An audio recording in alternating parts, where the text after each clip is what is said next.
What's going on, everybody? Great to see y'all here as we're going to talk about the Bears once more as we break down this Week 13 loss to the Lions that, let's be honest, guys, it wasn't the greatest game in the world, certainly, but it wasn't the worst either, which is going to sound super weird talking about a game where the Bears blew a 10-point lead, and we'll get into all that. I think there's a lot of interesting scheme stuff here, but also it's a game where we got to see the Bears score 30 points, and when I personally compare this game to last week's Packers game, 2 weeks ago's Vikings game, the Tennessee game, the Rams game, any of those, this loss to the Lions was much more fun, so to speak, in my opinion anyways, than a lot of those other games. So in that capacity, I guess we're improving, but I'm going to agree with y'all, honestly, that this wasn't a super fun game, but it's one to break down nevertheless. Now,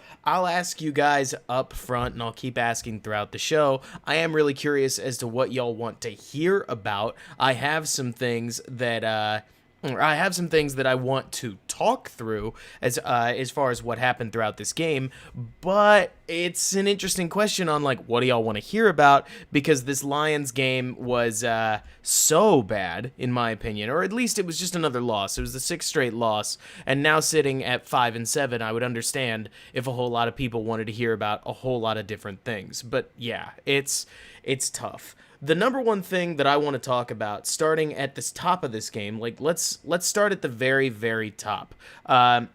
The Bears' offense looked really good, and I wouldn't go, if I was you guys, getting super excited. Somebody just mentioned this in the comment section, but I think that the offense was partially really good because they were going up against a Lions scheme that isn't all that great, and a Lions defense that's missing pretty much all of its best players. That's my opinion, at least. When I look at this Lions defense, pretty much the only notable name that they have on their team is Everson Griffin, and when you combine that with the fact that the Bears were, shockingly enough, able to run the ball pretty well, that meant that they were able to open up play-action looks just like this, which against the Lions' patented man coverage were about as easy as it gets. So this is a situation, for instance, Bears have just run the ball on 2nd and 4 to open up the game after a very solid punt return, and what we're going to see is Allen Robinson on an incredibly standard post. Now, if we've learned anything, it's that Mitchell Trubisky's absolute favorite routes to throw to are routes where he has his receiver running inside. So post routes just like this, he loves them. Quick slants to A-Rob, sure. Quick curls, Mitch Trubisky is a big fan. Or over-the-middle throws like this, but we'll get there later. And hopefully the stream quality resolves. I see somebody saying it's breaking in and out, but the point is, on a play like this, the Bears were able, especially in the early part of the game, to victimize play-action looks where Trubisky's got motion telling him that it's zone, so he's going to take a quick look right after, identify that, yes, he's got his man, or Allen Robinson's got his man on the back foot as he's about to break inside, and if there's one thing Trubisky did that I thought was legitimately, like, he did this better than most of his games, he threw on time. He was able to get the ball out exactly when he was supposed to. And true 214, it's interesting that you say that Mitch's passes were more accurate than usual. I actually think they were just more timely than they've usually been, which allowed much more open windows. Mitch's issue, the more and more that I've watched him, hasn't as much been accuracy as it's been he'll throw late, and that'll create a tighter window to throw into that's tougher for him. Also, this play features timely can mean accurate, Elon, but a great example. So if you take a look at this play right here, we'll spotlight it real fast on what I mean. The throw needs to come as A-Rob starts to break, maybe even a little bit earlier, but in Mitch's case, he's much more see it, throw it. So he's got his arm up as Robinson's coming out of his break, but what that means is, mechanics be darned, he's able to get this ball out and into a space where the defender doesn't have a shot to make a play on it. generally speaking. A-Rob's jumping because the ball's a little further out in front of him than he'd like it, and he wants to stabilize his platform. Some receivers just like being in the air because you're falling open, if that makes sense. Or not that you're falling open, but every time you take a step, if you think about it, your body jars, and so some receivers like to dive on possession catches. It's why you see on a lot of low balls, guys will go down for it because it kind of gives them a moment of focus as their body falls, and they have some constant motion going down. I hope that makes sense. I know that a whole lot of athletes, like you see this with shortstops all the time, they'll take jump throws when they don't have to jump throw, and a lot of it's because athletes just get comfortable in the air in some cases. It's not everybody, but A-Rob definitely prefers it, and on a ball like this, don't get me wrong, it's not the world's greatest throw, but it's catchable, and Allen Robinson makes a nice catch. I think it's one of those where in a video game, he'd have popped right trigger to make this a bit tougher than it had to be, but at the same time, when you're catching a ball at full extension, I'm probably not going to just sit here and harp on, you could have taken 2 extra steps. Who knows? It's funny, true, you say a lot of pre-step motion, but we're going to get through the rest of this game, and you're going to see there's not as much as you thought there was, and there's one especially bad play calling gaffe, which we'll get there, but again, there is a lot to like from this Bears offense. I just don't know how much of it is transferable, let's call it that, because just in case you didn't know, the Lions' best player, in fact, you know what? I need to quickly go back to week 1, and if you remember, week 1 is the 1 week where I hadn't done a breakdown stream yet, but the Bears' offensive line looked incredibly good in that first week, running the ball very, very, very well. But there's one player in particular who is actually quite good at stopping the Bears' run, and I need to see if I can't quickly just come up with a play that he showed up on. His name was Danny Shelton, and here we go. Shelton makes a tackle here. You just need one play because he wasn't there in the game. He was Who's on injured reserve. But I believe this is him, behemoth of a human being right there, 71. Yeah, he's basically the Lions' Eddie Goldman. So that's the best way to think about him. What do we got? We got Shelton right here. If you watch him up against James Daniels, you're going to see exactly what I'm talking about, where Shelton was able to shed blockers, and he gets Leno there, and make plays in the run game, and he was kind of just the one guy on the Lions' defense that was able to do that. He wasn't playing in this Bears game week 13, and as I'm sure you guys could tell, it greatly benefited the Bears running game, greatly benefited the Bears running game, as they were able to chug out yards against a Lions defensive line that, don't get me wrong, they just didn't have a lot of talent. I'm sure, I get it, NFL guys are NFL guys, but Shelton was definitely the Lions' best defensive lineman, and when you combine the fact that he was out with the fact that their corner, Desmond Trufant, was out, this was just not a great moment for a Lions offense or a Lions defense in general that didn't really have a lot of bodies to compete. Right here, I think we're going to see Sam Mustafer and Cody Whitehair, who had an up and down day, create a hole up the middle, which they haven't really been able to do that, and Mustafer has been particularly good at these kinds of assignments. The moments where Mustafer can use his legs and get to a position, he's much stronger than when he actually has to make a power block, and Whitehair in this case takes his position well, opens up this hole, and Montgomery does exactly what Montgomery does and makes a play with the ball in his hands. One thing that I will tell you guys is that Alex Bars and Sam Mustafer, before we get way too excited, and I'll see if I can't find plays, though this Bars one is a good example, even against a Lions defense that didn't have a ton to offer, Alex Bars in particular wasn't that great, personal opinion, but I will tell you that Sam Mustafer looks like reliable depth at center, and I think that that's something you can work with. He's able to get to his spot, and from a depth perspective, that's all you can ask for, even if he's going to lose the occasional one-on-one block.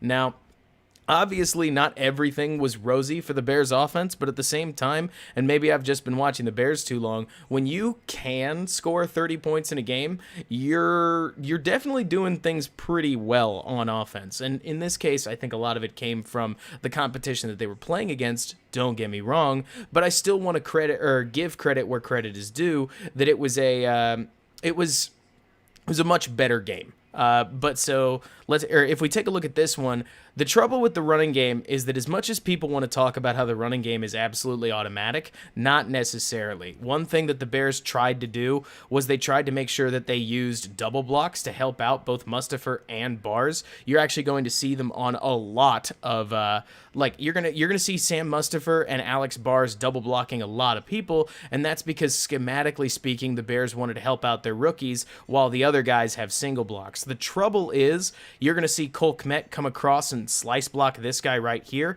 but it leaves number 58, the linebacker, open. And because I can't remember this Lions defender, but because this defender is able to long arm Ifedi, the only option is for Montgomery to go here. The linebacker is going to meet him in the hole. The Bears running game wasn't perfect, and a lot of it was because schematically speaking, they were trying to help out their guys who were playing in a reserve role.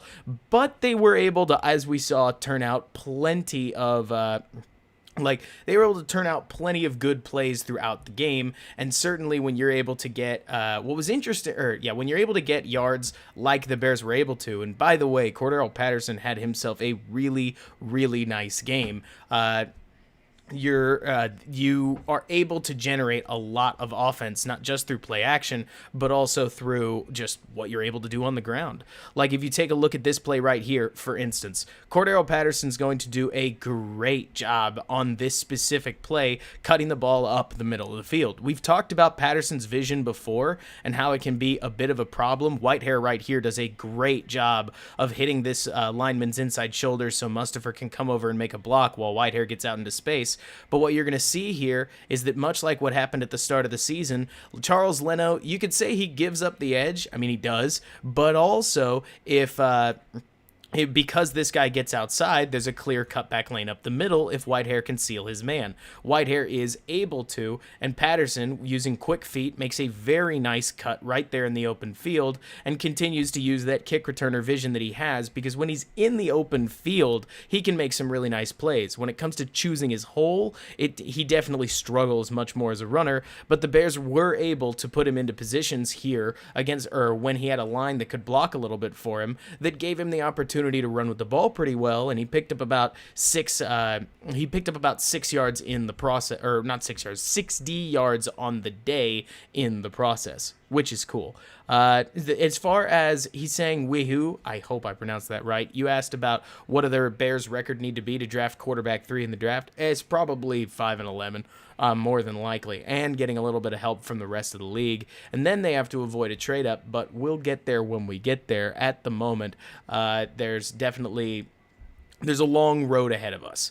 But so from there, the Bears, they would take one step forward and one step backward. But I do want to highlight that they were doing a really good job of keeping things fairly simple for Trubisky. For instance, after a quick 3-yard run, they line up at the line quickly and run a nice little play action pass that's going to get Robinson, as you see right here, wide open on a comeback route. Right here, he turns, catches, it's easy. The Bears were able to manipulate space pretty well, as you can tell when they get to the line. They see that these Lions corners are already dropping back, it's not always a signal for cover 3, but in the way the Lions like to play it, it definitely looks like these corners are trying to defend falling backwards. But this makes things easy for Trubisky, as because of the way that they're running the ball well from under center, they're able to use these one-read play-action looks where Trubisky identifies quickly that he's got Allen Robinson. He holds the safety with his eyes because that's his one job against the Tampa 2 defense in this case. Because remember, you got a downfield safety and 2 shell safeties up here, and identifies he's got Robinson exactly where he wants him in this very nice pocket of open space, delivers the ball on time once again. Bears are able to pick up 17 yards. This offense really helped. It really did, as far as keeping Trubisky efficient, and we saw that, and it was buoyed by a running game that just kept churning out yards, and honestly, it's fun to watch. Like, I sit here and I want to show you guys as many plays as I can, because this running game, I would love it if the Bears were able to put together a nice little offensive line that could put these kinds of running games out a little more often, because while I understand that some want to act like running the football is totally unimportant, if I've learned anything from the Nagy era, it's that it's not quite that, or it's not unimportant. Sure, you want to be able to pass the ball in an ideal world, but being able to run the ball helps you set up other things, especially when your quarterback isn't the perfect person to run your offense or whatever else you want to call it. Javon Wims makes a nice little block, believe it or not, over here on the edge, and the rest of the Bears offensive line here does a good job getting out, harassing their guys. Jimmy Graham gets involved, if you take a look there. And that's the thing, like, again, this is a nice moment of, hey, we've got some solid execution, but we've also got a Detroit defense that manages to not make a whole bunch of plays here against guys that have been beat the whole rest of the season. Javon Wims, great example. Jimmy Graham, if you watch him, is actually going to get out and block pretty well on this play. But if the Bears were able to put up 30 points every single week, obviously their record would be a lot better. The trouble is that a lot of the concepts that they're using here, they've actually tried to use in the past, and they don't go near as well. And then, Steven, yeah, we're going to get there. Like, that was its own thing. But, Steven Nagy is talking about how the Bears got away from running the ball, and yeah, they did. It's rough to watch. But we'll get there, because right now I just want to spend some time highlighting, Deadly Chicken. When Bears wide receivers make a block out in space, everybody just ends up shocked. But again, you've got right here one thing that makes this play kind of fun, besides the fact that, okay, so obviously it's a Wildcat look. Obviously, we can all identify that's Montgomery. But I want you to, again, watch that they continue to support Bars with double teams, which really helps Bars, because I don't think that he's strong in a one-on-one blocking sense. And so as they get this double team down right here with Whitehair pulling around and Kmet over there to help Patterson if he takes the ball, Bars is able to secure just enough of a hold that as we slow this down, you're going to actually see his man still pushes Bars back, even with almost no leverage whatsoever, but it's enough for David Montgomery, who, I got to tell you guys, if I missed anything with David Montgomery, I didn't realize that, vision be darned, when, hey Ryan, great to see you.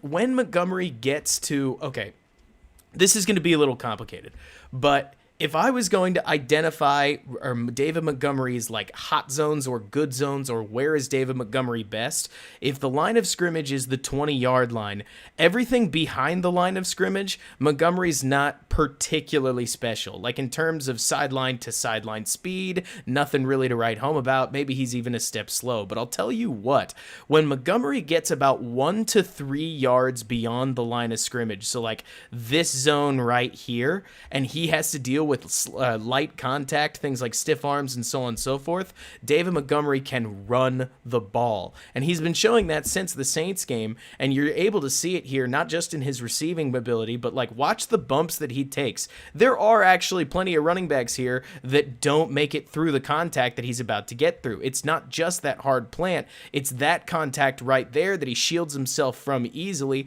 and rips away from using raw leg strength.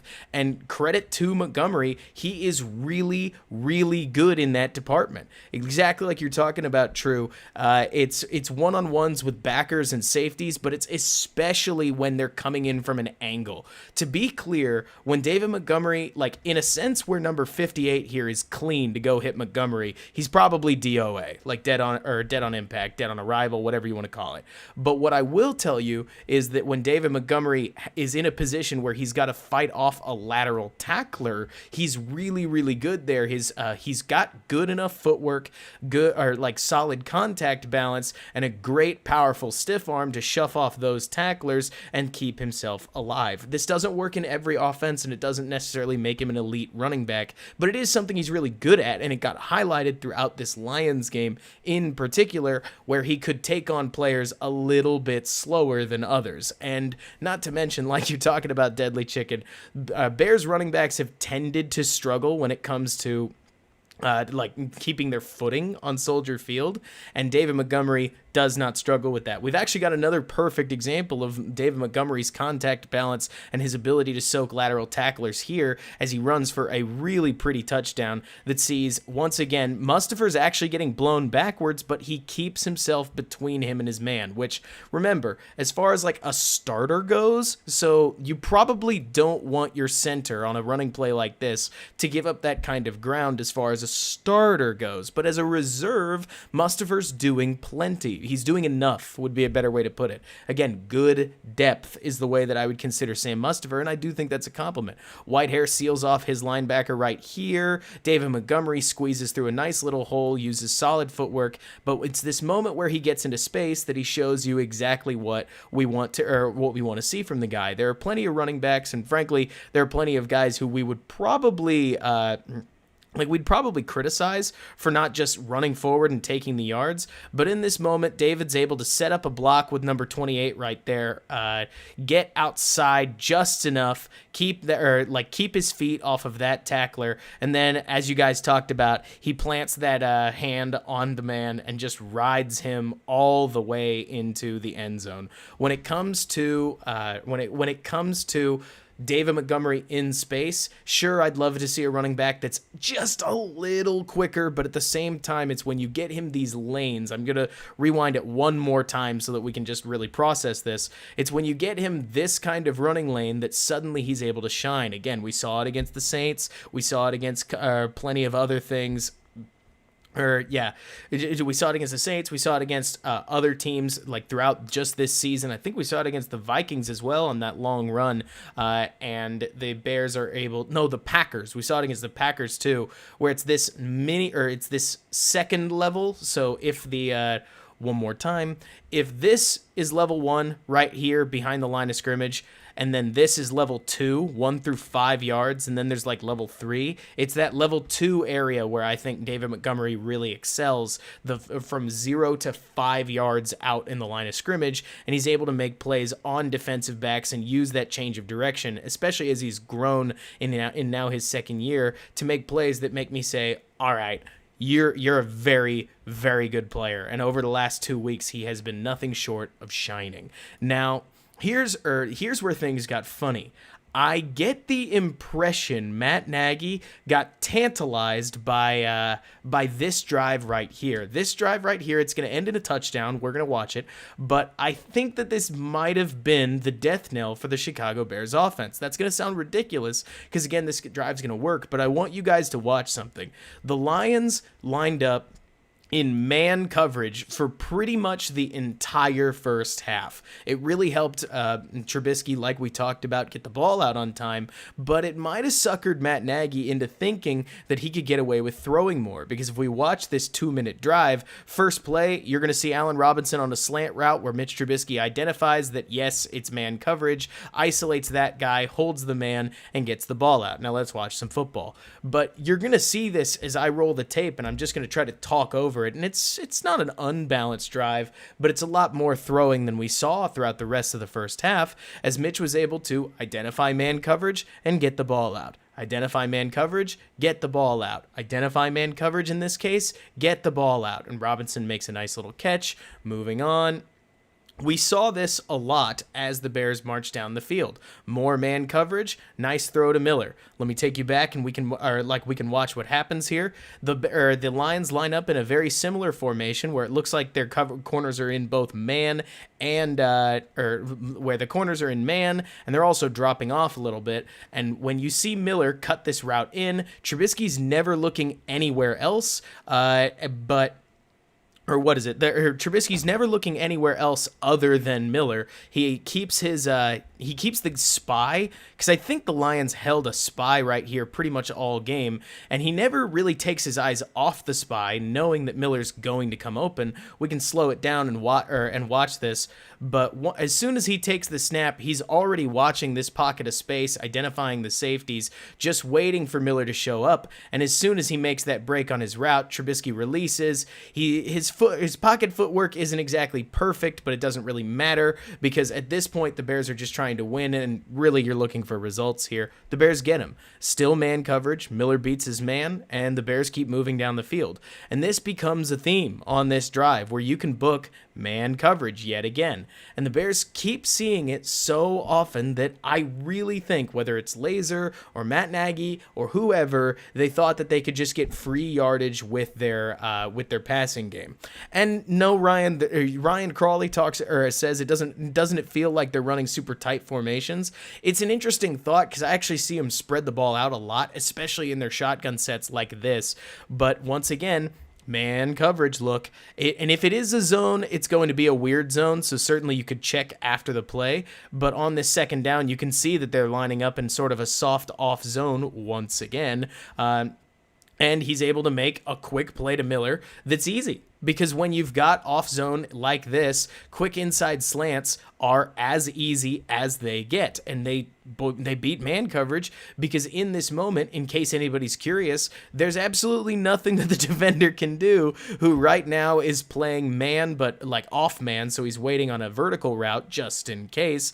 And when Miller breaks inside, there's absolutely no reaction window. And so Mitch, who makes a nice on-time throw, and Miller, who makes a catch at around his knees, is able to generate a quick 15 yards off of man coverage. And also, Slim Jim, like you're talking about, yeah, that is hilarious that the Bears have lost now 6 games in a row, and they're still 1 game out of a playoff spot, which is hilarious. And Kanger, that's exactly what we're talking about. I don't know if you were here for the start of the stream, but the offense looked good because the Lions didn't have a ton of defenders that were able to match what the Bears are doing, and they played that patented Matt Patricia, or like man coverage that had gotten them killed all throughout the rest of the season. Certainly it continued to here. Now, there were some hiccups, like we saw with the running game, we saw with the passing game. In this play, for instance, the Bears catch a break off a defensive holding in the end zone, but if you actually watch this play, I'm almost certain that Mitch Trubisky's looking for Jimmy Graham in the end zone and just misses him. Now again, Trubisky was about as accurate as you'd want somebody to be over the course of this game. Certainly I would never say this game is Mitch Trubisky's fault, but given his eyes and where it looks like he's trying to throw the ball in terms of his shoulders, I'm almost certain he's looking for Jimmy Graham in this pocket of space,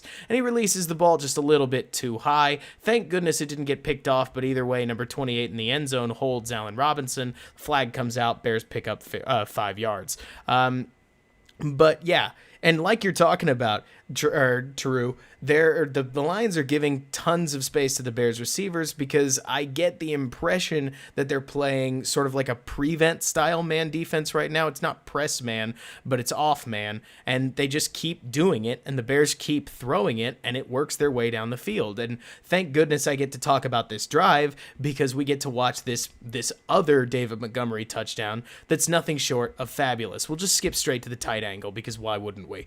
This was one of the better runs I've seen from David Montgomery, and it really shows off that physical nature that makes him who he is, as the instant that Montgomery takes the handoff, he's already got a man bearing down on him, like already. But instead, Montgomery keeps his feet patient as he sets up Cole Kmet's block here and cuts to the side. And the moment that he does, the Bears, who've sent as many guys as they can on this double, Montgomery's basically facing down 2 tacklers with a tiny lane off to his right. And so he takes it. He eyes up, or he freezes this linebacker right here who bites a little bit too far inside, and then shuffles out to the right, gets just enough of a lane, has to fight through contact there, and then goes through 2 more tacklers as he plows his way into the end zone. I mean, this is an incredibly impressive run by David Montgomery, and not one that everybody could make. Could Tariq Cohen have just zipped around everybody and into the end zone? Maybe. But in terms of the way that Montgomery plays, this is exactly the kind of block that you'd want. And I see some of you guys are making fun of Cole Kmet's block here, but it's as close to good and legal as he's going to get, if not a touch late on his assignment. It could be described as a jump cut, true, I think. But yeah, maybe you'd want Kmet to get there a little bit sooner, but this block is fine given what it is. I don't think the tackler really had a shot at Montgomery, and he freezes his man off of a really powerful like stop and go cut, gets to the outside, and dives his way into the end zone. Now, at that moment, in case anybody was curious, the Bears had run the ball for about 100 yards overall, and about 73 of those yards had come from under center. They were running at a clip of about 6 yards per carry, which, in case anybody is curious, almost immediately the Bears go away from the running game in a big way, as the Bears start immediately, like we can watch this drive right here, where they start trying to get tricky a little bit. They go into a lot more shotgun and empty set looks, as I don't know if Nagy Pace or like Nagy and Laser wanted to just mix things up. I don't know if they wanted to just throw the ball, quote unquote. But these kinds of plays, I'm not a huge fan of them. And no, Charles Leno does not exactly help out because Leno here is kind of going to block nobody. Not a fabulous game from 72, but he definitely doesn't get a great look at this linebacker right here. Trubisky can't win a foot race with that linebacker. It doesn't really work. But yeah, exactly, Mark. Like what stinks here is that most of the time when Nagy and the Bears have abandoned the running game, I've looked at it and been able to say, well, the running game wasn't getting much, so I'm not surprised we went away from it. But here in this game, it was very clearly working, like very, very clearly. But they went away from it anyways, which is really surprising. Like you guys are saying in the comments, a Nagy moment. And somebody talked about RPOs, which I always think is funny because nowadays I have to interpret whether somebody's saying my name due to the YouTube channel or the play type. I don't really think Mitch is all that great on RPOs. He's not that great on zone reads either. He has the athleticism, but he kind of struggles with decision making. And I want to I'm still rewinding this play because what I did want to talk about, some people are going to look and say, like, Kmet's super good. But what I'll tell you that I think is nice is that Cole Kmet, when he was asked to do a job, he did that job. I don't know if Cole Kmet's going to be a special player, and maybe he is. I don't know. It's hard to tell. There's nothing that I've seen from Kmet this season outside of #grit, like contested catches, things that are generally hard to replicate. Like I totally get loving the downfield play that he made against the Rams and the contested catch that he made against the Carolina Panthers. I get it, and I love it too. It's great to see the rookie contributing. But in terms of Kmet's athletic profile, I would like to see his agility increase a little bit, but even so, simple plays like this where he rumbles and bumbles his way down the field 13 yards are nice to see from the rookie, and there's something that it's one of those, like, if Jimmy Graham can do it, he definitely can, and that's great to see. So, true, I agree. He hasn't dropped a pass yet this season. I don't think. If he has dropped one, it's been like one, but he's made 4 catches that I would consider legitimately tough in terms of just what he had to fight through to make those plays. And again, as far as a rookie goes, I get that everybody wanted to declare that pick like a bust. I don't think he's a bust. I don't know if he's ever going to be great, but right now he seems like a solid single. Maybe he could stretch it into a double. And yes, I know he played baseball, so that's kind of funny. But so let's see here. Yeah, so at this point, suddenly it's 1st and 10. The Bears have been running the ball successfully, and now on yet another 1st and 10, we're going to throw it out of the shotgun. Which, hey, look, I get it. The Bears want to throw into man coverage, but you're going to see that not only are the wide receivers not necessarily winning, because right here the Bears want to take advantage of a one-on-one look to Mooney, but Mooney actually can't beat the guy with speed because while he lines up in press, as you guys can tell right here, he doesn't play press, and he bails almost immediately off the snap, and Trubisky's basically throwing like a check and release. Like, so I know, DJ, you're going to say, like, it's a target fixation. Believe it or not, this is kind of a shot play. So Trubisky on this play is supposed to look left to get that safety to move over here and release to Mooney in a one-on-one. He does his job. Like, this is something that almost any quarterback would do. Certainly Foles would do it, so I'm not actually going to criticize Trubisky here. What I think maybe Trubisky could have done is, at this exact moment, plant and throw a back shoulder ball right about there so that Mooney can catch it fading out of bounds at the 50, but it's not really a missed read to throw to Mooney. I think he just reads the coverage wrong because you don't want to put the ball downfield when the cornerback's when the cornerback's ahead of your guy. This is an absolutely clinical back shoulder situation based on what I understand. But it's not choosing Mooney that's the problem. I am kind of giggling though because, again, playing from under center, the Bears had kept play action alive. They were very, very efficient, certainly running the ball, and instead we're not doing that anymore. Why would we do that now? And I find that hilarious, if not hilariously Bears, because it's kind of been what we've been doing just about all season, where we seem to change things, especially in the third quarter, just because. and obviously it struggles. So then on 2nd and 15, the Bears are now because partially because they didn't run the ball and partially because they didn't get any yards on first down, they're going to go with, I think, their first like screen pass of the day. And that doesn't work either, as I don't know what was supposed to happen here. I have no idea why or how this play was supposed to work against this setup, or why seeing this Trubisky didn't throw it somewhere else, because the instant that he throws this ball, nobody's blocking him at all. And maybe Mooney was just supposed to beat him in space, or not Mooney, Montgomery, but that's not exactly easy, and he doesn't do it. And I'm not going to blame Montgomery for this. This is just real weird. Slim Jim, I'm definitely going to try, but we'll see how it goes. And then from 3rd and 16, they don't do much. If memory serves, they screen it out to Mooney. Not a play that we need to highlight. Mooney's had an awesome season, like Colin Paul is pointing out. 60 targets, no drops. The other thing that's been weird for the Bears this season, just calling it like it is that their quarterbacks have been so hit and miss that a lot of throws are just uncatchable, and so they can get targeted without picking up a drop because it's not a drop. But so then give credit to Nagy not credit. I don't want to say credit, but one thing that I don't want to hammer Nagy too much for, Nagy, Laser, whoever the play caller is in this setup, I don't want to hammer them too hard for going away from the run, because they did try to go back to it here, but there was only 2 drives, and the Bears, I think they end up scoring a touchdown on this specific drive. It just doesn't count in the 3rd quarter because it technically happened in the 4th. But almost immediately the Bears do kind of slap themselves in the head and go, what were we thinking? Go right back to the run, and surprise, surprise, they're able to get more yards out of it. And Patterson slips here, but sure, that works.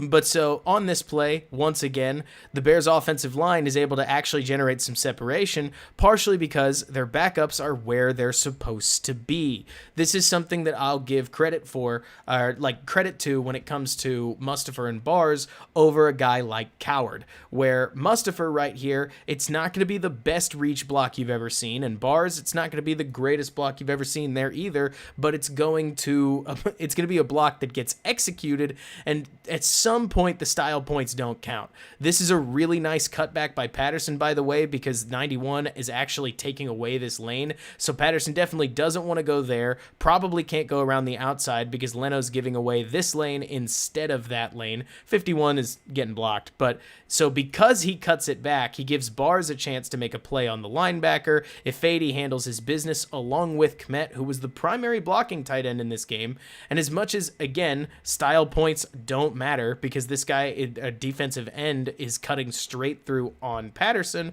Cole Kmet gets the block down for just long enough that Patterson's able to charge out a couple of yards.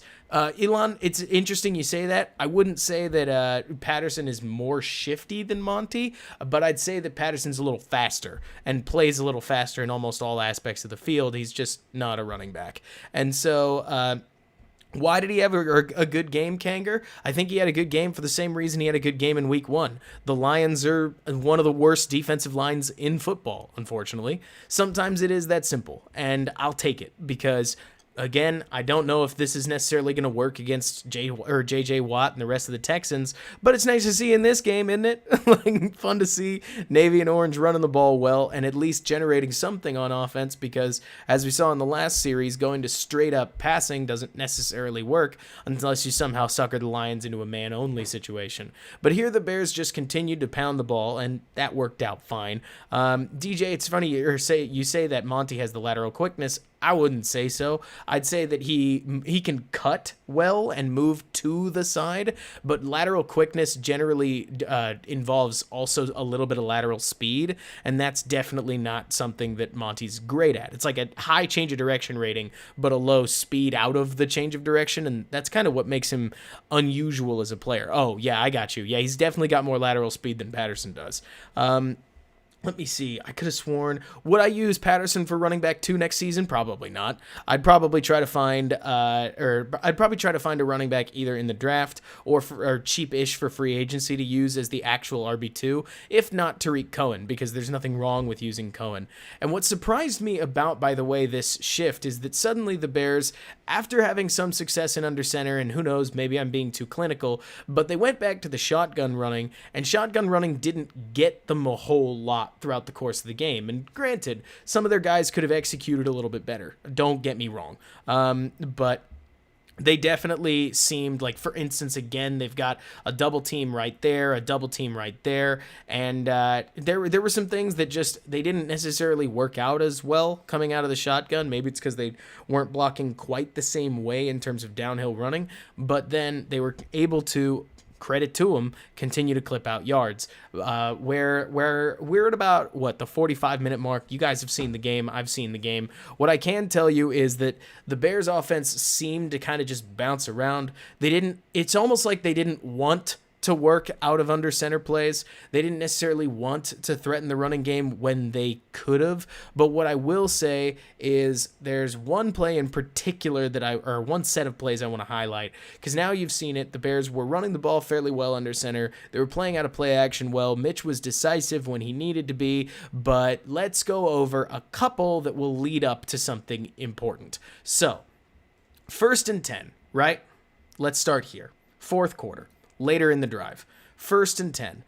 How do the Bears line up? They line up under center. What do? They get 3 yards right here, which nothing crazy to highlight. Patterson hits the hole, doesn't beat the man. The defender makes a solid play. You get the idea. They pick up 3 yards. But remember that, 3 yards from under center. So what do the Bears do right after that? They run play action, and it's going to work. As soon as the Bears run play action, Cole Kmet catches the ball in tons of space and runs it right into the end zone. And it's definitely better than Jimmy Graham. Like, Cole Kmet's got plenty of space there, but also I want to point out what it does to the Lions' defense. This is key. So remember, 2nd and 7. So as soon as this ball is snapped, you're going to see number 35, this Lions linebacker, as well as some of the other Lions DBs and every other defender, relevantly speaking, is going to cut in hard off of this play because they're going to bite the play action fake. Maybe it's partially due to under center running, but they react late to this play action, and Cole Kmet's able to get into truly wide open space and charge right into the end zone. Easy. And remember, that was off of 2nd and 7. You're going to get why in a little bit. So then, later in the game, off of a play that doesn't work here, let me see, this one, I think it's just a basic route. Let me check. 2nd and 11. Yeah, okay, just a standard route. 3rd and 4, or almost immediately. Oh, did I miss a 3rd and 4 earlier? Let's see. Okay. Yeah, one more play from earlier in the drive I want to go over is 3rd and 5. So the Bears have been running about 3.5 yards per carry, and the Bears line up in an empty set, 3rd and 5. So what do off of 2nd and 7? They ran a play action pass, but 3rd and 5, they run a drop back pass, and they're able to get the yardage, okay? So on 3rd down here, they ran a drop back pass. Patterson makes a really nice stretch. A lot of the skilled players were playing well. You're going to get why I'm talking about all this in a little bit. So then next series, 3rd and 4, what do the Bears do on 3rd down? Well, they could run the ball, but instead they line up in an empty set out of the shotgun, and they throw it. It's not going to work. You're going to see the play, but so we're going to, right now, what I want you to be paying attention to is play calling tendency. Even with a running game that's kind of working, the Bears took a look at formations like this, which are easier to run on than you think because you generally can identify where your guys are, and they instead tended to run drop back passes, and sure, the throw could have been better, and but again, this isn't a game to kill Trubisky in. I'm not trying to. He executed his assignments well enough to win. But then, later in the drive, after the Bears lose 3 yards off of this run that just doesn't work, Lions penetrate very well, as you can see, off of a blitz that I think is open because the Bears try to double team, but let me make absolutely sure here. So Mustafer is not necessarily sealing that gap because he's trying to help out Cody Whitehair. bad plays happen. Sometimes defenses make the right call, and the Lions blitz the right guy. He gets through the line, and if it was Roquan, we'd be saying good play, so I'll say good play to Detroit. But on 2nd and 13, what do the Bears do? They run a very similar play to what they ran with Cole Kmet, okay? Similar, like, play-action scoot, whatever you want to call it, where they just get the wide receiver into open space, Anthony Miller in this moment, and he's able to chug out about 9 yards. This is even on 2nd and 13. And Hackslayer, we're going to get to the defense as soon as we're done with the offense, which we will get there. But I talk about this because play action in this case, even on 13, Miller steps out of bounds because reasons. But so even on 2nd and 13, that play action sweep was able to generate yardage. But here on 3rd and 4, what do the Bears do? Once again, they line up in the shotgun. Once again, they call a drop back pass. And in this setting, it's going to, remember, 3rd and 4 earlier, pass, Patterson. He got the first down. 3rd and 4, again, pass, Patterson. Missed throw, doesn't get it. In here, drop back pass, Bears give up a sack. And this one, if memory serves, this is 100% on Charles Leno. He gets mossed here by Everson Griffin, who picks up a nice spin move. And I swear, he used to do this once a year on the Vikings too, if not 2-3 times a year to Leno. Leno gets beat by that spin move a lot. But so, again, 3 3rd and 4s in a row, and 3 drop back passes with play action working. So after the Bears, we all remember the situation, right? 2nd and 13, not 2nd and 13. 2 minutes and 13 seconds left on the clock. Bears winning by 3. How do they start? They start with a quick 3-yard run from under center. So here we go, because we're gonna get there. Exactly, Akusai. I think you're leading to where we're going. I think you are anyways. But so, first down, under center, they run the ball. They get 3 yards. Now, what did they do earlier? Well, they ran play action, and it worked. What could they have done? They could have maybe run the ball. Instead, for some reason, coming out of play action, and this may be one of the worst sets of play calls I've ever seen. Unironically, I think you guys have heard me defend a lot of weird play calls, and I think they're worth defending. Like the Patterson sweep on 4th and 1 that didn't work against the Rams. I think that actually that's not so bad. Like, again, weird play calls, especially on short down situations, you can work with that. But coming out of the 2-minute warning, for some reason, even when your under center running game was getting 5.5 yards per carry. 5.5 yards per carry. Like, that's what the Bears were getting under center. Play action threat was working. But instead, we call a drop back pass. And maybe it's one of the worst offensive calls I've seen. And Trubisky, thank goodness for his legs, is able to turn it into a 3-yard gain. Like, instead, I need to actually take a look and figure out what this play was even trying to do necessarily. Looks like it's man coverage, but just nobody gets open, partially because the routes are kind of weirdly designed. Like, for instance, the spying linebacker that takes away Montgomery takes away Jimmy Graham, or not the spying linebacker. The Montgomery linebacker takes away Jimmy Graham's alley. Allen Robinson runs right into there, and I don't think Trubisky's going to look back at Wims, who open-ish. But the point is that we're getting to where we're going. Exactly, Akusai. Instead of running the ball here, or at least playing out from under center, because you could have used play action. We saw on 2nd and 13 that same play action play got 9 yards. 2nd and 7. Off of an under center run, it got a touchdown, an 11-yard play to Cole Kmet. But instead here, in the Bears' big brain moment, they decide that they're going to run a shotgun quick pass. I don't know why. It's almost like instead of taking the easy situation, they just said, nah, we're going to throw it. Like, we're just going to throw the darn thing. And I don't know why. But here we are, 3rd and 4. And remember, the Bears running game has been getting 5.5 yards per carry. So you could very, very, very easily still line up and at least threaten to run. Like, I'm not complaining about passing the ball. Have you guys ever heard me complain about passing the ball? I've never complained about passing the ball. But at least in this game specifically, line up like you might run the ball. Instead, they're lining up in these shotgun formations that they haven't run out of well. And here, once again, on a third down, what do the Bears call? Their fourth drop back pass in a row, and the Lions don't hesitate. Notice that on this play, you're not going to see a single Lions defender act like even maybe it's a run, act like maybe it's a draw play. Absolutely every single one of them is going to rush the passer immediately. 95 in particular gets a great jump off the line of scrimmage,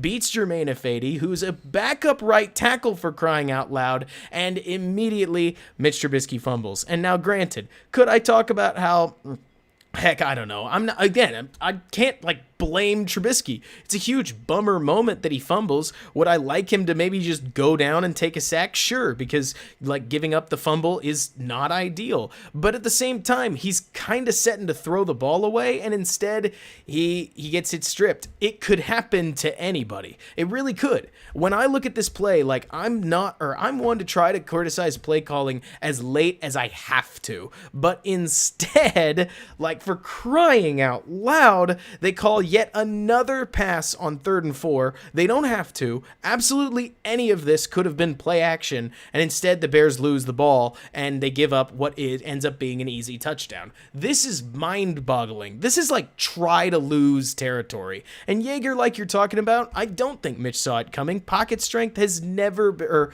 pocket presence has never been something that Mitch Trubisky has been particularly excellent at. Don't get me wrong, I'm not surprised. But at the same time, you should know that by now. I think we'd all agree, Mitch Trubisky's number one strength is not drop back passing. And even if this guy, maybe you could have forced a quick throw. In fact, I think that's actually exactly where Mitch is trying to throw the ball. I don't know. Looks like maybe he's trying to throw to Mooney instead. The point is, why in the world are we throwing it when play action has made things so easy? I mean, again, we could try to, or I see a whole bunch of y'all making Trubisky jokes, and I really just don't think this is the time. I'm not one to try it anyways to be apologistic towards anybody, but where in the world is this exact kind of play? This exact kind of setup. Tight formation, receiver coming across the middle, Lions fading in towards the running game. Instead, we didn't make them think at all. Not at all. And this is a play that a high school quarterback could make. Elon B plays baseball. You could make this throw in the NFL today, because when you're handing it off or faking a handoff like this, you've got your guy as open as you can. This is not exactly a crazy difficult throw, but it's easy, and that's the point. And instead, the Bears call 2 straight drop back passes that I just think it's bananas. And I don't know. I don't understand. I really don't understand. And like you're talking about, MJ, whether it's Mitch's call, or if it wasn't Mitch's call, if Mitch didn't check into the shotgun, which it would shock me if he did, I'm surprised they didn't get in the huddle and say, nah, let's not, and say we did. Let's just go back to this. This game in particular, and remember, Mitch Trubisky is a Lions killer, is exactly the kind of stuff that I think this lost the game. And I think the defensive performance definitely didn't help. That wasn't great either. But I think that these 2 plays right here, this pass on 2nd and 7, this pass on 3rd and 4, that is where things fell apart. And I look at that and, yeah, I don't understand. And it's great to see all here, by the way. If you got any questions, feel free to ask them. But exactly, this is the stuff that makes me go, what in the world? And then sure, the Bears march their way down the field. They get to this play right here. I think we've all seen it. It's an interesting one because this is a it's funny you say, Malik, that the defense can't save the day every game, but remember that the Chiefs offense, I think we'd agree, the Chiefs offense is built to win games on offense. They are. They've got Tyreek Hill, they've got Travis Kelce, they've got Patrick Mahomes, they've got a well-built offensive line, and they've even got investment at running back. The Chiefs are built to win games. They even have Sammy Watkins, as well as plenty of other weapons at wide receiver. So when you are in a position where the Chiefs have the ball and they need a touchdown to win with, say, a minute and a half, I think you guys are going to agree. The Chiefs should win that game because their offense is is built to win those games. And where I will criticize the defense is that on that drive 20 to 30, you'd hope for a stop instead of a 2-minute touchdown that looks about as easy as it gets, but we'll get there. On this play right here, this is one that I think, no, Sean, I don't think it's bad at all. Chiefs are awesome. Like, that's the point. The Bears have the second most expensive defense in football right now, so it's not the moment, for me at least, when I look at this defense to say, oh, the defense can't win the game every game. It's like, I get what you're saying, but this is supposed to be an elite defense, and that is where the money is going. So when they give up that touchdown, and again, not blaming them for the 8-yard score off the fumble, not surprised. That's a very momentum score, but that defense should make the stop there. At least you'd want them to. But so on this play, what I think is really interesting, this is a play that's gotten a whole lot of attention, and I personally think it's actually getting a little overblown. And don't get me wrong, it's not a great play by A-Rob. I'm only talking about this because I think it's interesting.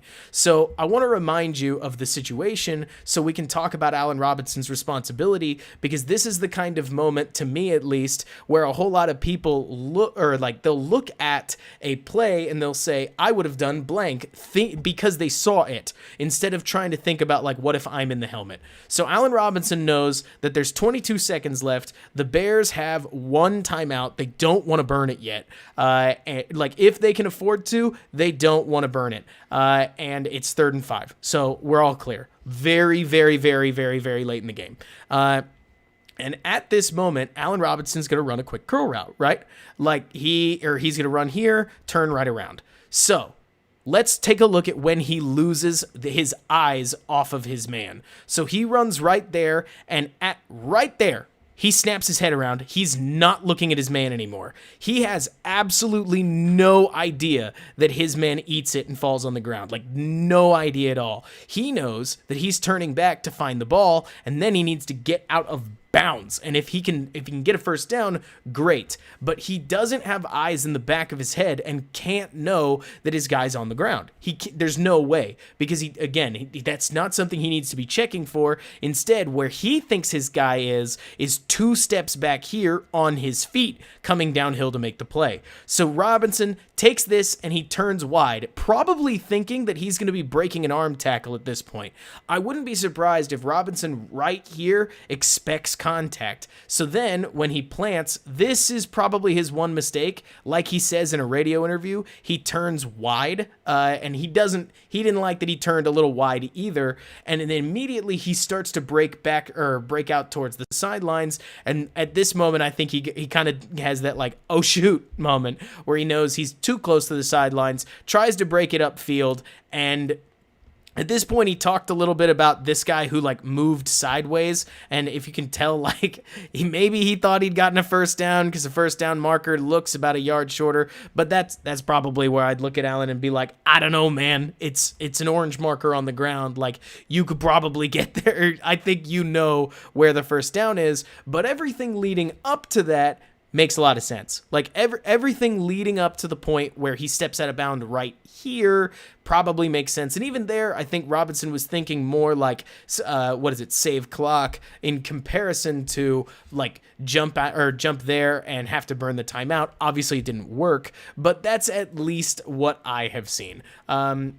This is a play that, again, gets a lot of attention because man on the ground, but I don't think Robinson saw it, and in a radio interview afterwards, he doesn't, or like you're saying, Yeager, I think you could have reached, I think there were other things that you look back and you say, like, I think he could have gotten there. I do. It's not a great play, but a lot of people see man on ground. How do you not, like, run right up the middle? And I don't think that's necessarily fair. But yeah. Not necessarily, G. I think that a lot of people take poor plays and they look at a poor result.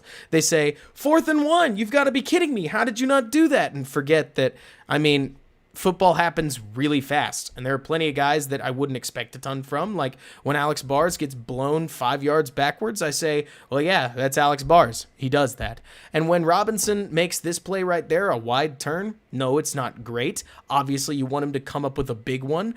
You want a better play. Absolutely, you do. It's more that, again, my motto here is take a difference between understanding a play and excusing a play. I'm not saying like this is excusable. You want a better play, but it's understandable. That's really all. And then, of course, immediately, here we are, it's 4th and 1, and the Bears decide to run that same stupid shotgun run that they do all the time, where Montgomery's going to take an inside read, and the bad part of their offensive line has to make a key block. And we saw this against Tennessee, didn't we? Like, almost immediately, Jack, you've got it well, Jack Duffy says they should have just called the touchdown play.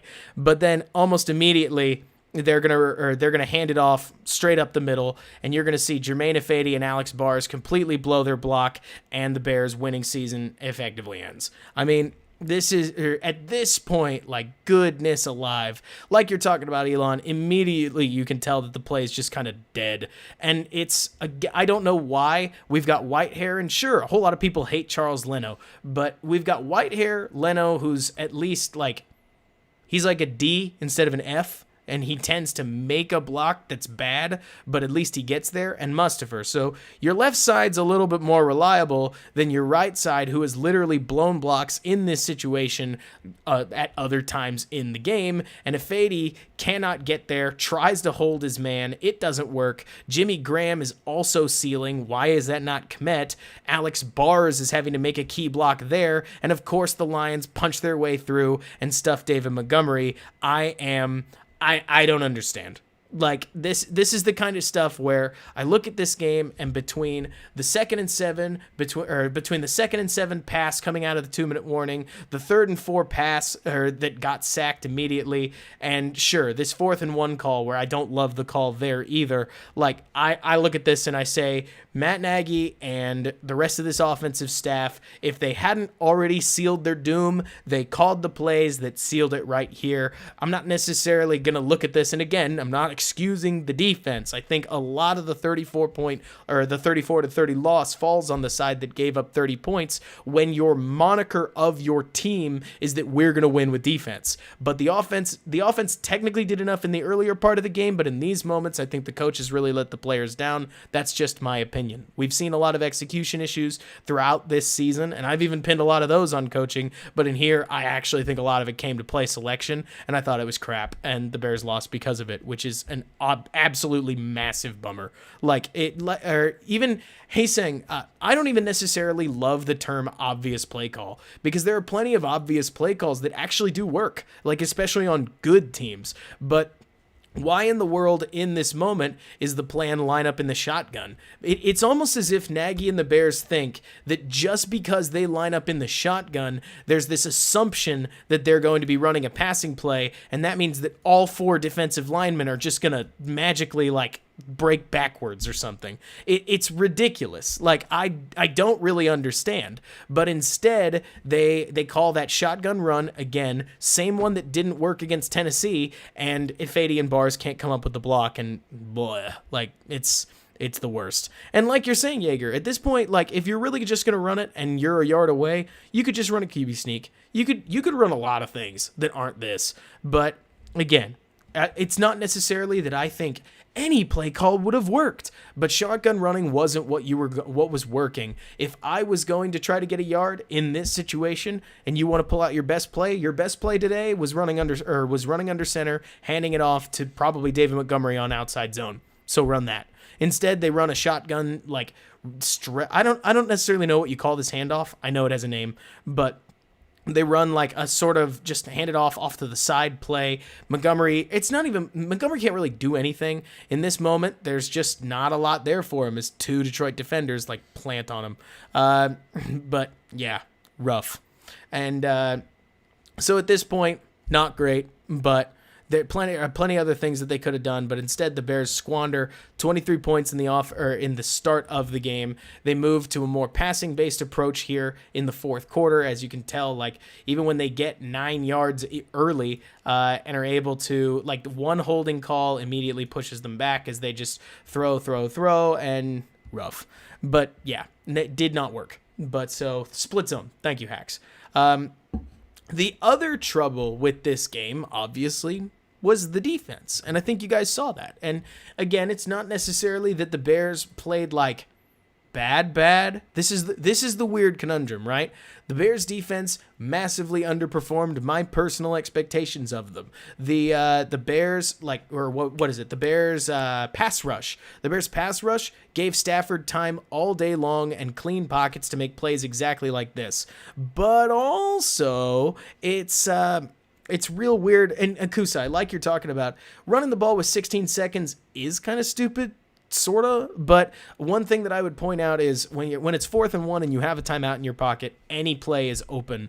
And I think the Bears were just trying to run one, get a first down and go from there. So that's not the part necessarily that I would blame. But like you're talking about, Jack, where things have gotten strugglesome is that the Bears have started relying a lot more on zone coverage, and I don't think that they're near as good at it as they think they are. You could talk about blitzing, Haesang, but I really think a lot of it is that they think that they're better in zone than they are. Here on first down, we've got Roquan Smith, so Jalen Johnson's not going to tail this man, which is weird to me, and Roquan Smith, as good a coverage linebacker as he is having to cover Mohamed Sanu, a wide receiver, and that's not a matchup I'd like either. So there were a whole lot of weird things that happened in this game, and part of it's because play action kept neutering the rush, sure. But if you watch Matthew Stafford, he threw with clean pockets pretty much all game, and credit to him, he delivered the ball really well. Do I think the Texans can beat the Bears? Absolutely I do. I think the Texans have been playing really good football recently, and sure, buffed, Sanu can be washed, but he's still a wide receiver against a linebacker, and that's not a matchup you necessarily should count on, even if it's a matchup that Roquan has won in the past. In zone coverage, remember, in a zone setting, this is something that I need to explain, like in terms of how zone coverage works. You remember that everybody has an assignment in zone, and we're actually unfortunately you're going to need to know about zone so that we can talk about Jalen Johnson, who has not had a great couple of games. But remember that everybody has sort of a zone assignment. So Roquan's got like this general area, and Jalen Johnson is trailing this guy, but his area is over here. And Gibson, he's got this. Jackson, he's got this. Fuller, he's got right here. And the point is that when your guy or when somebody enters that zone, you pick them up and effectively play them like man. Like, that's the idea here, is zone defense is not what it necessarily... A lot of people hear zone defense and they envision, well, Gibson's just going to sit right here and he's not going to move. But remember that a lot of it comes about recognizing who's coming into your zone and then finding him. And Jack, I think you put it perfectly there. I like Roquan against running backs and tight ends, and then when you ask him to cover a wide receiver, it's not impossible, but it's not easy, especially when it's got a zone entrance like this, where Roquan, if you watch him in particular, he has to immediately recognize that it isn't a run. He hesitates because of play action and immediately has to just whip his head around and find somebody who's knee deep in his zone. This is an extremely tough assignment, partially because of play action, and at this point, he's just breaking back, and he's not necessarily beat, but this is technically where he should be, or like this is technically the hole in the zone generated once again through play action as Stafford buzzes a ball right by Smith's ear, and the Lions just, I mean, it's a good play, and it's one that you look at, and the Bears really struggled giving up stuff over the middle, partially because their scheme is actually a little easier to interpret than I think I'd want it to be, and true, he doesn't turn his head around because he's trying to find the man and get into position. Football happens really, really fast. Sometimes people talk about turning your head around like it's just immediately easy. And on like deep routes down the sidelines, absolutely get in position and turn your dang head around. But when you're a linebacker, you're covering a lot of space in the open field, and it's a much tougher thing to say.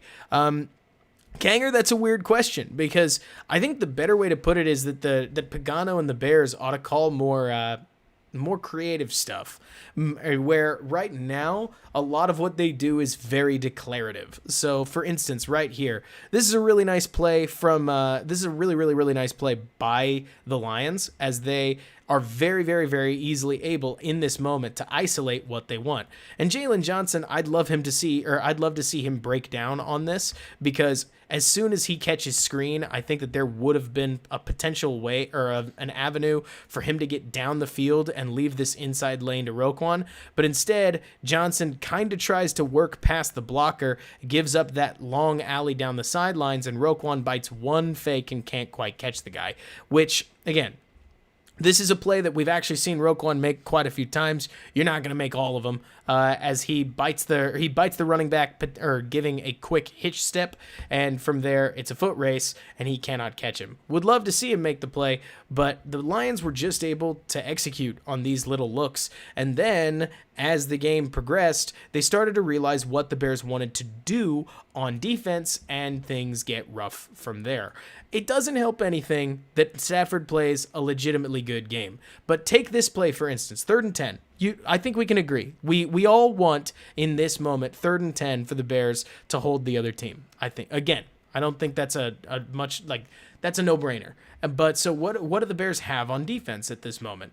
They've got what looks to be 8 coverage guys, including Danny Trevathan. I don't actually know why Danny Trevathan's on the field in this setting, but the Bears have Trevathan, Smith, an extra safety, and then obviously Gibson, Jackson, Screen, Fuller, and Johnson. So at this point, the Bears get just about everything that they want. This is what made this game so weird. But Stafford's able to make a really solid play, even under pressure, and it hurt. It hurt in terms of like what the Bears wanted. So right here, Quinn actually moves Stafford off his spot, but Stafford's able to just step aside and patiently find the hole in the zone. And believe it or not, he manipulates the $23 million man, Eddie Jackson, really easily, which is not good. And Jack, it's funny you talk about a hold on Quinn. There are holds on defensive linemen absolutely all the time right now. Like, this edge stuff feels like it's at an all-time high. It's ridiculous. Quinn and Mac were getting held constantly. Holds are down by, I think, 40 to 50% league wide. The league's basically trying to eliminate offensive holding, which hard to play around that as an edge rusher, but at this point I've stopped talking about it because it's just super common. Like, it's so common that it's now part of football. So I just expect it to happen. But in this play, what I think is kind of goofy is that the Bears drop into a zone that, again, it's not hard to interpret. With Skrine running out the back, believe it or not, it's a roll where Tashawn Gibson is rolling over to cover this part of the field as Skrine covers Screen covers the back end of the field and leaves Eddie Jackson here in the middle. But what's really impressive is that Stafford keeps his eyes on Jackson and the middle of the field to, if you watch Jackson right here, bait him into the middle and open up an alley for his intended target right there, who Kyle Fuller can't get a break on because he has to watch the man go down the sidelines. And yeah, I'd love to see Leno start holding more, because why not? Leno's also really obvious with those long arms. But if you watch this play, you will see that, yes, Stafford had a really good day. He keeps his eyes in the middle of the field. Even while he's being pressured right there, they are still looking downfield. And he's able to bait Eddie Jackson, who I think will come into the screen. Let's see. I think he's in there right now. But we've got to let... Nah, you can't see him. But he resets his feet and immediately just trust throws the ball out to the sidelines with Jackson, who would have been in position to make the play, trying to cover the middle of the field route, and he's able to squeeze in a 3rd down, which Fuller's upset about, but because maybe he should have passed it off to Screen. This is where I'm not a defensive specialist and would need somebody that is, but Stafford played well, and the Bears really started to struggle on these long down setups. So this is where you saw a lot of deep plays. And they were able to run the ball okay, don't get me wrong, but there was also a whole lot of stuff like, I think it's this. And Hollywood, it's funny. I don't think Mac's given up. I just think it's, in some sense, it's a little harder for an edge to make plays, but to just call a spade here, $23 million defender, you want more production out of the guy. But I don't know if his body's able to do it. Like on a play like this, for instance, if you watch Khalil Mack, he's going to eat a double block immediately, and it's tough to like just deal with this. Maybe he needs to work inside there, maybe, but people are scheming for Khalil Mack. Robert Quinn is not helping himself as he's not able to do just about anything, and that's about the best pressure you're going to get out of him. But what really also hurts is you could talk all across this Bears defense, and there are plenty of players that just aren't really playing all that well. Tashawn Gibson, for instance, gives up a whole lot of yardage for a guy that you'd prefer he doesn't. Like on this play right here, TJ Hawkinson is bending out, and don't get me wrong, like it's what Gibson does isn't unusual, ends up leaving a ton of space for the tight end, but you'd like to see a stronger break there as Hawkinson's able to catch with Gibson absolutely nowhere near him. And Steven, when it comes to what happened to Eddie Jackson, I'll tell you one thing that doesn't help any safety is when you can't seem to get any pass rush, because in case anybody's curious, Matt Stafford had the 5th highest time to throw out of anybody in the NFL on this specific Sunday, and that's not what you want to hear when you've got Akeem Hicks, Khalil Mack, and Robert Quinn making a collective $50 million. So, and Marcus, like you're talking about, this play is a zone killer. But what used to happen, like in terms of the difference between the new Bears and the old Bears in 2018, the Bears pass rush was able to pressure Stafford and any other quarterback as much as possible. But even more so, credit to Adrian Amos, he and Eddie Jackson were extremely instinctive on how to play plays just like this one. And I'm surprised, by the way, that Pagano is putting Jalen Johnson in as much zone as he is. He's breaking on it pretty well, but it's definitely not his ideal game. And here in this game in particular, Johnson had a couple of plays that from zone sets were not all that great. Like for instance, there's this one right here. Let me find the darn thing where I don't actually know what Jalen Johnson was necessarily supposed to do, but I don't think it's this, where if you watch Johnson over here, he's about to give up a 15-yard gain the easy way on second down, where he passes off his man to nobody in particular, and I think he's supposed to stick with him there. Remember that this is that concept where you'd call it covering grass, I think. And I need to talk to a coverage specialist. Maybe Johnson is supposed to pass him off to that linebacker, but at this moment, this feels like Johnson's basically saying, this is my zone. This guy left my zone. He's not my problem anymore. And and obviously, absolutely nobody's able to do anything. Eddie Jackson recognizes from the moment he's like back there, but there's not a lot you can do when your defender passes your guy off to nobody. Jay, we actually did that last week.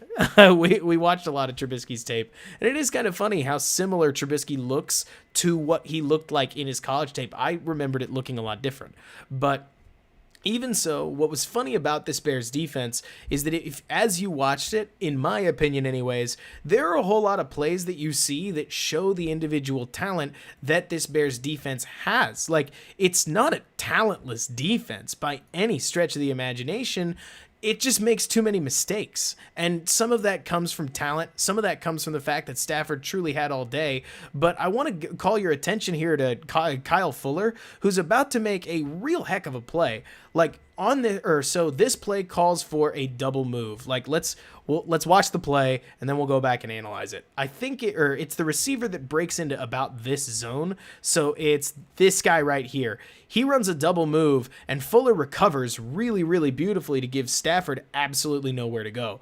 So we'll watch it in slow motion. Fuller drops off as he often does in this play setting, and once he spots the receiver that he's going to pick up in his zone, he is on him. But he's also watching Stafford, and Stafford doesn't load to throw in this moment as the double move comes down, so Fuller knows something's up. And then, once he figures out that his guy's running a double move, and he never looks at the guy in this setting, he doesn't necessarily, he recognizes a double move just based on what Stafford's doing, and from there, Fuller's able to get downfield and deny an easier option, and Stafford knows, because it's Kyle Fuller and he's played against him enough, that there's not necessarily somewhere to go. And the vid quality, that's just Game Pass. But so, let's see. Ryan, you donated. Thank you so much. What a kind thing to do. Thank you so much. That supports me a ton. And you better believe that if you do donate anything, I will answer your question immediately.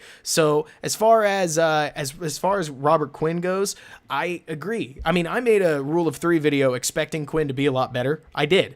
But the trouble with Quinn, I don't actually know what the problem is, but I have a guess in case you're curious. Robert Quinn is a bit of a one-trick pony in that he only speed rushes. Like, that's his game. He doesn't have an or Khalil Mack, who is not on the field, but let's pretend Travis Gibson is Khalil Mack. Khalil Mack can start down and cut in and convert speed to power, as it's known. He does that pretty well. Khalil Mack can rush inside. He can rush outside. He can beat double blocks. He can do just about anything. Robert Quinn is a bendy edge speed rusher. And like I think it's Jack Duffy said, I actually agree, or at least this has been my speculation. Soldier Field is grass. And most of Robert Quinn's success when it comes to Dallas, when it comes to St. Louis, when it comes to a lot of these places has come from domes, or when he was younger, but domes partially. And so when I look at the success of Leonard Floyd in St. Louis in a dome, and not just domes, specifically I'm talking about artificial turf. So it's playing turf, it's the playing surface, and then I compare it to the way that things have gone with Robert Quinn, I start to wonder whether that affects him at all. And again, he's not near as bursty as he used to be. He used to get down that edge much better. He used to time out snap counts much better when he was in Dallas, like just talking about it. But it definitely doesn't seem to help that he's playing on Soldier Field most of the time and other grass fields and doesn't have quite the burst that you get off of turf, which is a very springy surface that you can get a lot of grip on relatively easily, and maybe more importantly, it's even. Would I have rather had Dante Fowler? That's a good question. I don't know much about Fowler in terms of just like personal scouting.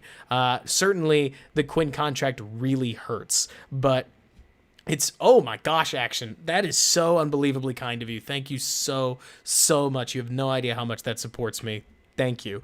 But so getting back to Quinn quickly, the trouble is, of course, that his salary is pushed way out into the future, and the future at the moment is extremely the future at the moment is extremely murky, and Quinn's here in the late goings of his career, and that's not ideal. You never want that from a salary building perspective. You want the guys that you pay big money, of course, to dominate. And right now, like we saw with Khalil Mack, like we've frankly seen with a whole lot of other teams, as their edge rushers haven't necessarily been dominant either, because even here, like, Mack makes a play. And this is what I think is so interesting, where, let's see, when the Bears played Atlanta, I thought Quinn was a little faster, but that's where I think, Philip, just going back to it, where I think Quinn was still nursing his injury a little bit. And I don't know whether I'm making excuses. What I'm trying to say here is I have no idea. But I do know that he made a play against the Giants when he came back, and I'd need to go back and really parse his film out. Kanger,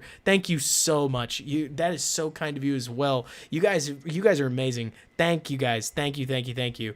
But what's interesting, and you guys are going to go crazy when you hear about this, I think you are anyways, is that when Pagano did call like creative assignments, in this case, you're going to see a double stunt, by the way. You're going to see both Bilal Nichols and Akeem Hicks are going to fade down this way, and Khalil Mack's going to work his way all the way around. It's going to fool the Lions. Like when Pagano tried to generate pressure, even with just his front four, he's actually able to do it. This sack doesn't count, by the way, because Buster Skrine, who's having a great last 3 games, that's sarcasm. Buster Skrine here is going to interfere in a very clear and obvious illegal contact kind of way that had the referees going, you got to be kidding me. Like, really?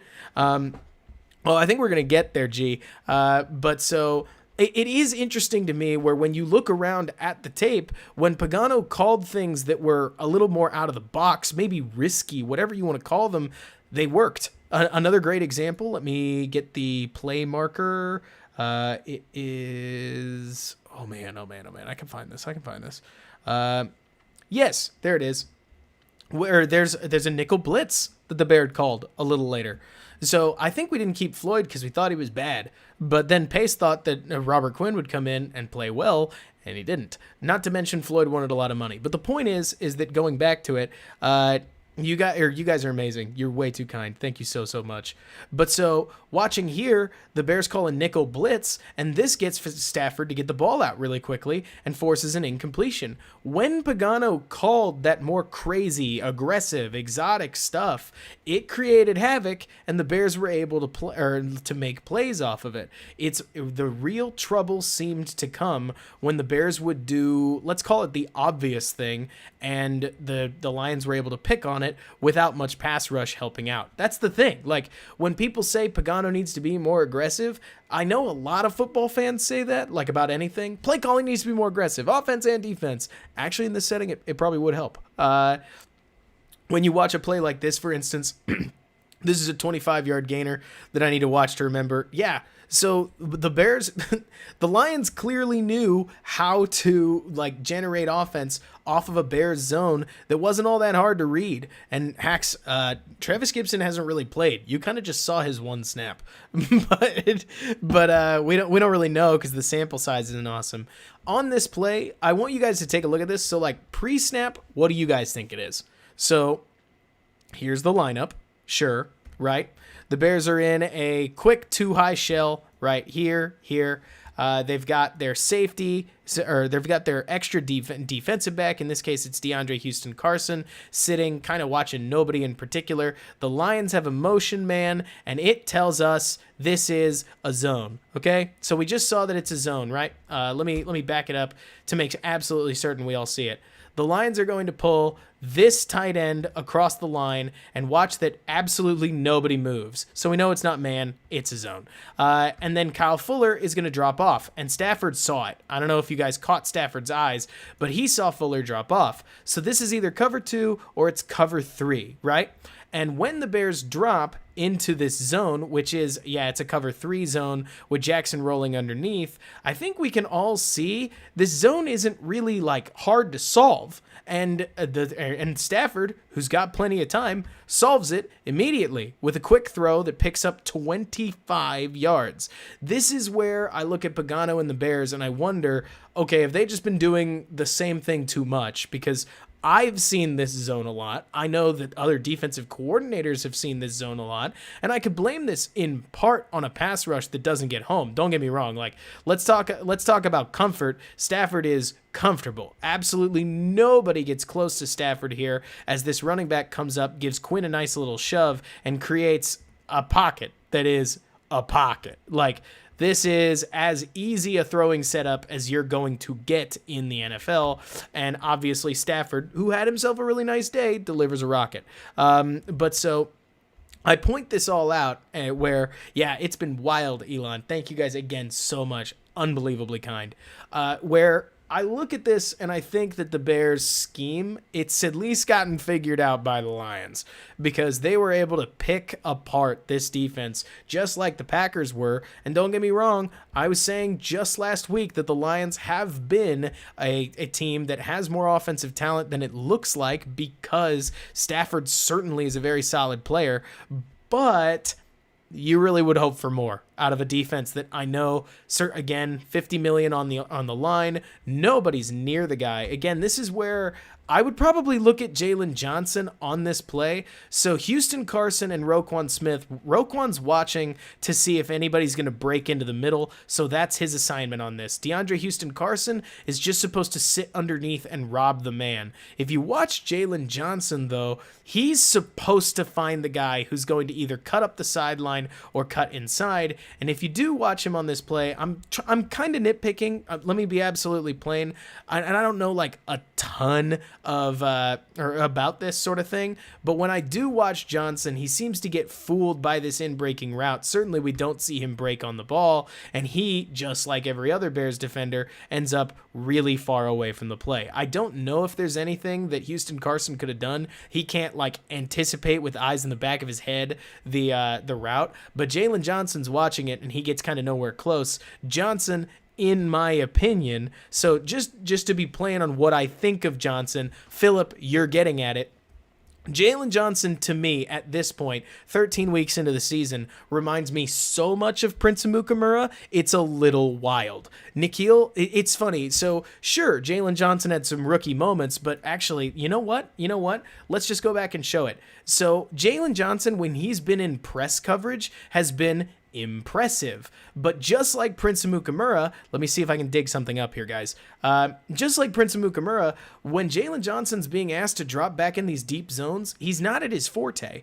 And if anybody can remember any of the deep plays where Phillip Rivers should have probably scored, but instead the Bears got away with one, let me know, because there were a bunch of these where the Chargers were able to make some big plays off of Prince Amukamura in zone defenses, where if you watch old Prince up here, like here it is, the old defense, he and the rest of the Chargers were able to really punish the Bears, who kept dropping Prince Amukamura into these like deep zones that he was not succeeding in, to say the least. Let's see. I know I can find one of these things, but let's just...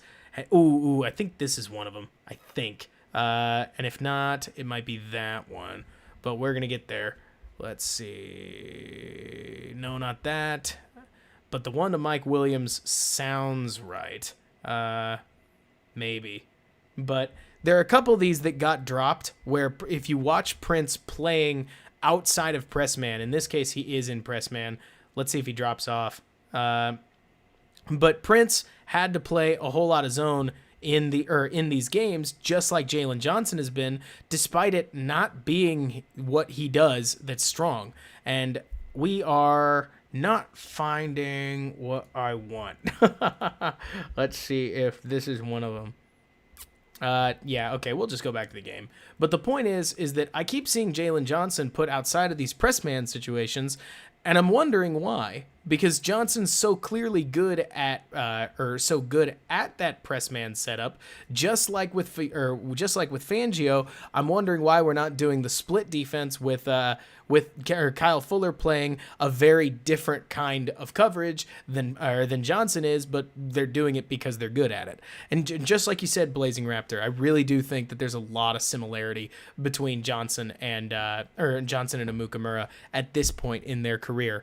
And like you're talking about, it's super funny where I look at Jalen Johnson at this point. Nikhil, you're asking about Defensive Rookie of the Year. I do think Johnson's getting burned a lot. I don't know how much of it is quote unquote his fault, because again, I'd put a lot of these zone issues on Pagano, frankly, because I probably don't want to have Jalen Johnson in a lot of these zone setups. But at the same time, you kind of have to push. Like the rookie a little bit. You want him to learn how to play both types of coverage. That is important for any cornerback. But then you watch plays like this, and they're finally letting Johnson actually play in that man setup, or at least closer man, and he's able to execute his responsibility, and suddenly it's a different Bear getting victimized. In this case, it's Roquan Smith, who... it's not Smith, it's Trevathan, isn't it? Yeah, it is. Let's see, because I actually haven't caught whether it's a play action setup yet. So the play action seems to freeze Trevathan a little bit, and at that point it's a foot race between him and Hawkinson, and that's one that Stafford absolutely loves and picks on immediately. Jeremy Chinn's probably like a D-Roy favorite, especially with 2 touchdowns on his ledger that just came in that game a little while ago. Not to mention he on Carolina has been pretty impressive. People love the stats. But like you're saying, Jack, I saw a lot more of this earlier in the year where because Jalen Johnson wasn't totally, what is the world? Exactly like you're talking about, Matt. A 56% completion percentage is not that great, but that 106 passer rating partially comes from the deep stuff that Johnson's allowed, partially when he's dropping into zones, but I've also seen some of it with man, where I think, where at least to me things get weird, is earlier in the year he seemed to do better when he didn't really know the defense, so they just said, just play press man, bud. But now it seems like he's struggling a little bit more, and part of me thinks it's because he's actually, quote-unquote, trying to execute his defensive responsibility. And yeah, Marcus, having a bulky linebacker like Danny Trevathan in a pass coverage setup on a tight end, no, that is not a matchup that any defense wants. Then you watch different plays all throughout this game, and it felt like the Bears just kept dropping into the zones that we've seen work really well at different points in the season.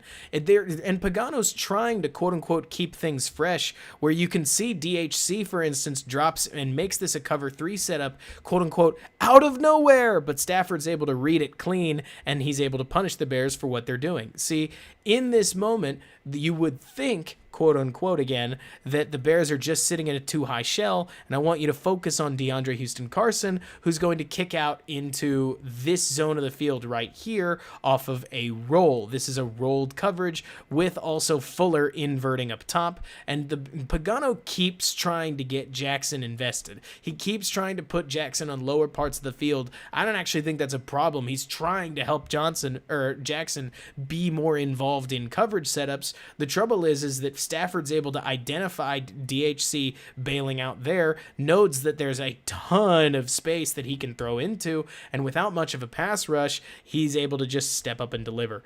I really think everybody kind of got targeted, Elon. Like, that's what's so complicated about this, is that at this moment, take a look at it. I mean, for crying out loud, Quinn's like way over here because he's a speed rusher and that's where he goes. Mack and Nichols are totally fouled up, so all you have is one rusher and a ton of space in the pocket to work with. So Stafford just steps up and delivers a throw sure, it's on the run. Sure, maybe you'd consider that tough because he moved him off his spot. But Stafford is able to stay alive for so long in a lot of these pockets that he's basically just too good a quarterback to let do this. And it looks easy for him when he's throwing into a gap that massive. And then when you watch a lot of these zones, it makes me wonder why the Bears and Pagano aren't playing a little bit more man almost, because I mean, like you're saying, Akusai, absolutely nobody's close. And maybe part of it's because DeAndre Houston Carson doesn't necessarily play the zone right.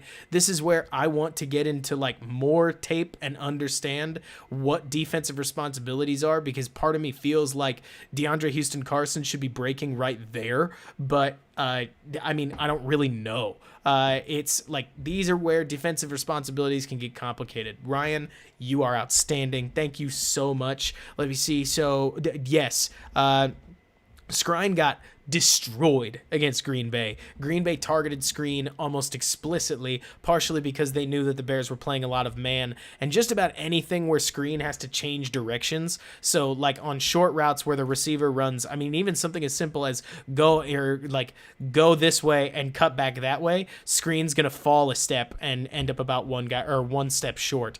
So the Packers were able to just dominate off of that. You guys have been so unbelievably kind tonight. And like Jack said, Stafford's got the arm to where he could do quote-unquote Patrick Mahomes things like well before Mahomes did. And yeah, at this point, Screen's not having a very good season. He needs a stronger pass rush than what the Bears are able to deliver, which is not a compliment for a cornerback, by the way. And the Bears are not delivering it. I mean, this is another great example, right? I was showing this to, not this one. Let me find the play. Let's see. It is, I think it's the third quarter. I want to show that like really, really long touchdown that Stafford threw. Maybe it's the second quarter then. Yeah, this one. So when you watch plays like this, it becomes really clear how problematic the Bears' issues with pass rush were for this team.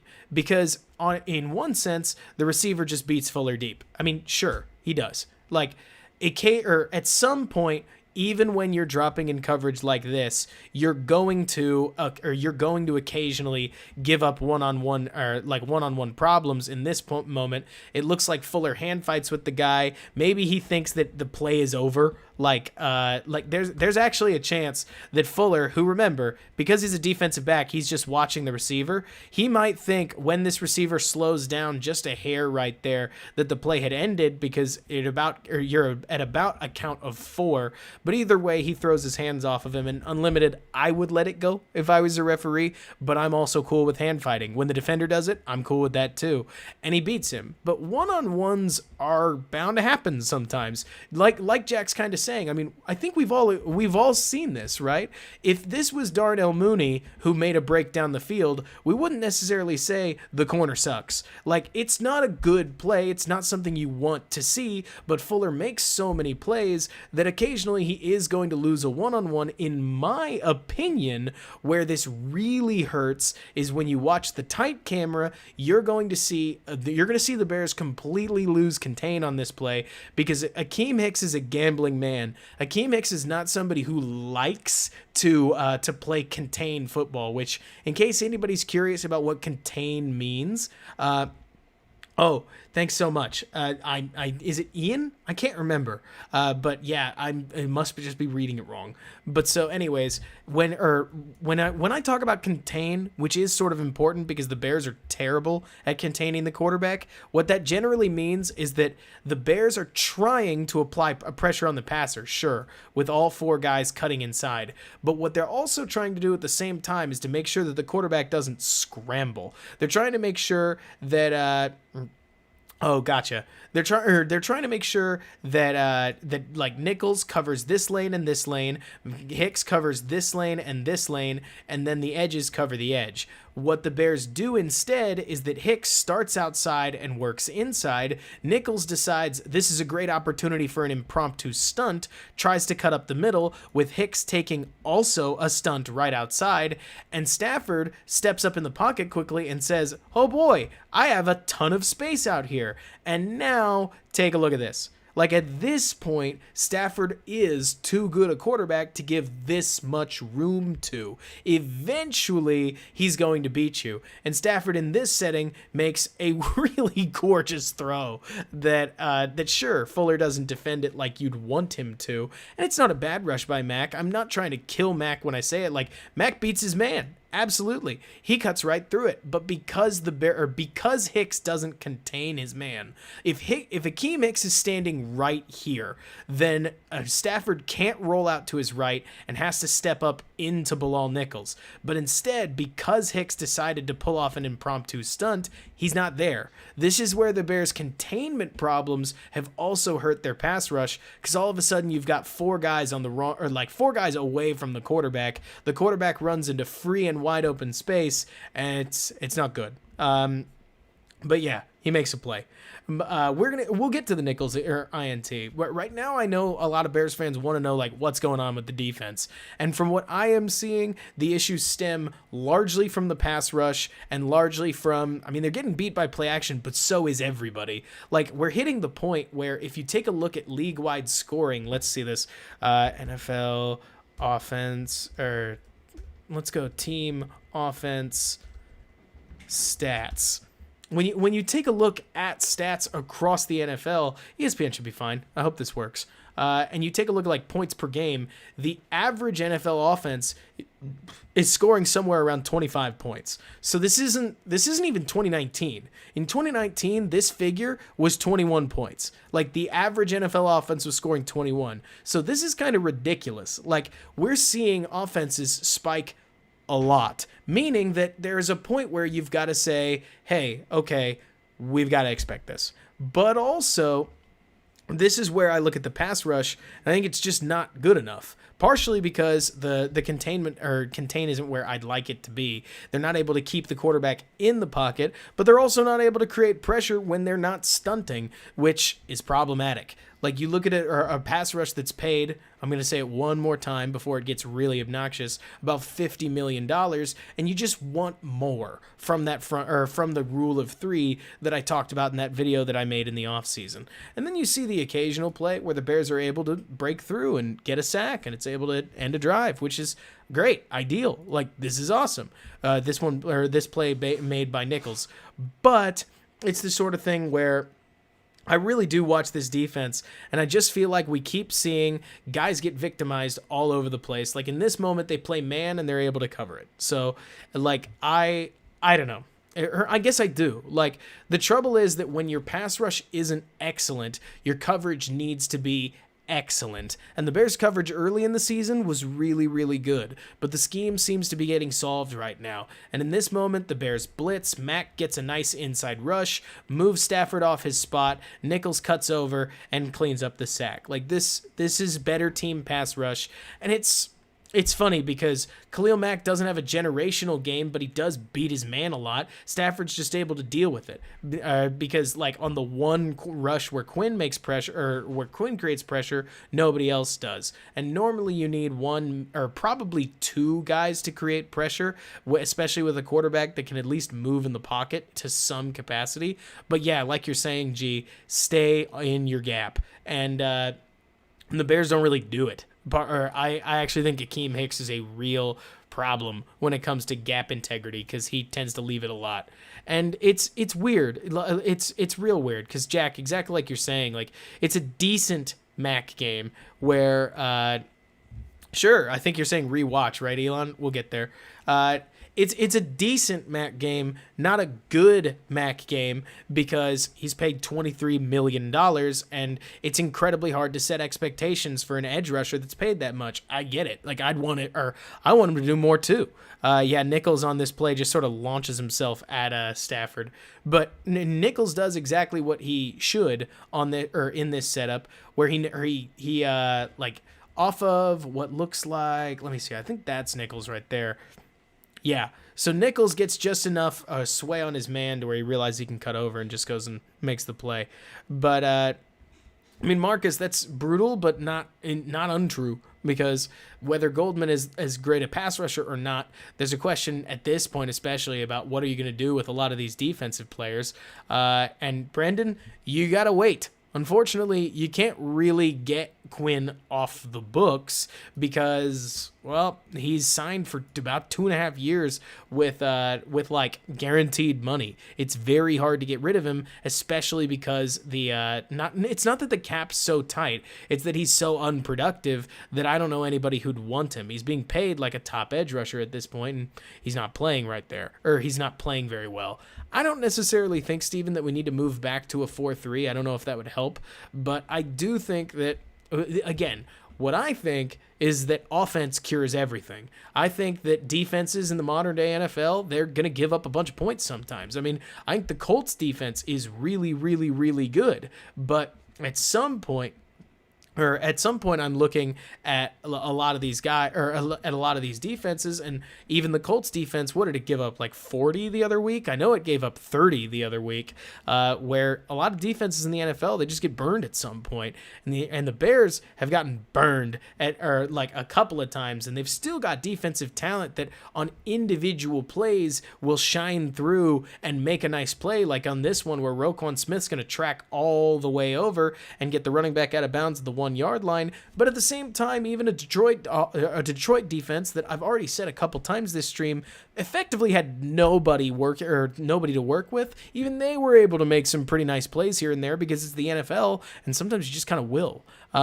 But yeah, the most cost-effective way to get pressure in a whole lot of cases, from what I have seen to Kanger right now, interior defensive linemen seem to be really in style. The Chris Jones types, the Akeem Hicks 2018 types, the Aaron Donald types. There's plenty of these interior defensive linemen that are just tearing the league wide open. But you also look at the Patriots method, and the Patriots just create pressure through creative blitzing, simulations, and so on and so forth, where they just throw a lot at guys. But yeah, it's the sort of thing where I look at I look at a lot of this defense, and at least right now, it feels to me too much like Pagano's defense is not shining. It's not letting the talent that it has shine, and it did a better job of this early in the season. Part of me thinks that the league's just sort of adapted to it, because in these third down setups, for instance, this looks like their man defense. Maybe they'll drop into a zone and surprise me, because it does look like they've got like a man. Yeah, so this does look like man, with Roquan having to play on a receiver, and if it is man, then I think it's Jalen Johnson who just gets beat. Let's take a look at Johnson right here. Johnson's going to pick up Hawkinson in a man setup, and Stafford just throws and he catches it. I mean, there's some of these things, some of them aren't on Pagano. I mean, it's football. Everything's complicated. But I definitely look at a lot of what the Lions did, and they victimized just about whatever they could. But so, yeah. The trouble, so I see somebody talking about how, like, are we crazy to potentially cut Hicks? Maybe. The trouble is that I don't know how close the Bears are to contention at this point. And Kendall Vildor, he is on the bench, Brendan. By the way, one funny little thing, I think we all saw it, but I'll show it one more time. In the world of why in the world is Rashad Coward still on the roster, I don't know if y'all caught this, but on the PAT, would you believe it's Rashad Coward right there who actually ends up giving up the blocked PAT? So let's get to the point where they snap it, and is it Coward? Because Coward's over here. I had somebody tell me it was Coward, which is hilarious because I don't think it is. I have been misled. There you go. But yeah, it's Bars 64 who gets blown up hardcore on that. But what can you do? But so yeah, this game was rough. I mean, it was rough in the old sense, right? Like, it was rough because it was hard to watch the end. But there were positives. There were, especially on offense, the Bears were able to put some points on the board. It was more fun to watch, certainly, but it didn't end well for the Bears. And I think there are a lot of reasons for it. Like, I've seen plenty of these plays where, especially this drive right here, let's get to it. And let's talk through the Nichols interception. Why not? That's a fun play to cover. So it is 2nd and 4, and I think Nichols just gets a little bit of luck. Like, what is it? Luck meets preparation on this play, because I don't think Nichols looks at it and goes, oh man, no, he does. He reads it.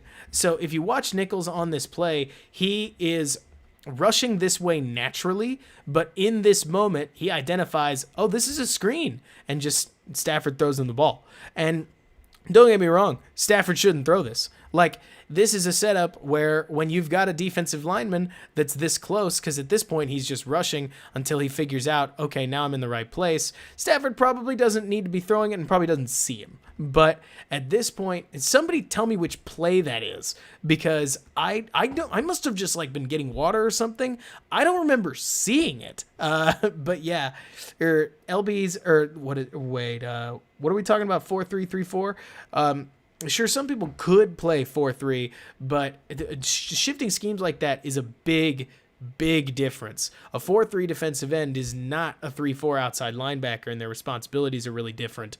Quinn coming over from the 4-3 is more the anomaly than anything else, but this is a really good play by Nichols. Like, very, very nice. And it's fun to see from a developing defensive lineman that's doing good stuff. Yeah, so a punt in the 4th.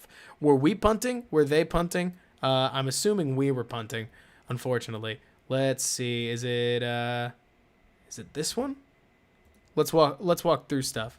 Lions punt. Thank you. We will hunt for this, because why not? Maybe it's this guy right here. Did we get any yards off of it? Let's see. You guys find it for me. Find it with me, maybe. But I want to see Duke Shelley blow somebody up. I love the idea, because it sounds like it's a fun play. But yeah, that's the thing. We're going to get there. Yep, it's this one. Duke Shelley is pretty vicious on special teams. We saw a little bit of this in 2019, but right here, he identifies the gunner and just lets him have it, which is fun to see from a player who's not doing much else. But hey, what can you do? For me, like somebody just mentioned, I think what made me the saddest was this drive right here, where right after, the Bears get a 1st and 10 incompletion, but it is 4 minutes and 33 seconds left, and you've pinned them on the 5, and you got a 10-point lead. We've talked all season long, not just on this stream, but I think in Bears media, right? We've talked about how all this defense needs is a lead. And in this moment, they have one. They have a 10-point lead, and all they've got to do is defend it. Exactly like Akusai said, at this point, most would give it ESPN gave us a 99.1% chance to win, because you should, right? Sure, the Lions have been moving the ball fairly well, but at this point, you're thinking that at least if you can just hold them down, you can, what is the word? Even if you could just slow them down and make them churn out yardage, you can have them burn enough clock to where they obviously they turn it over.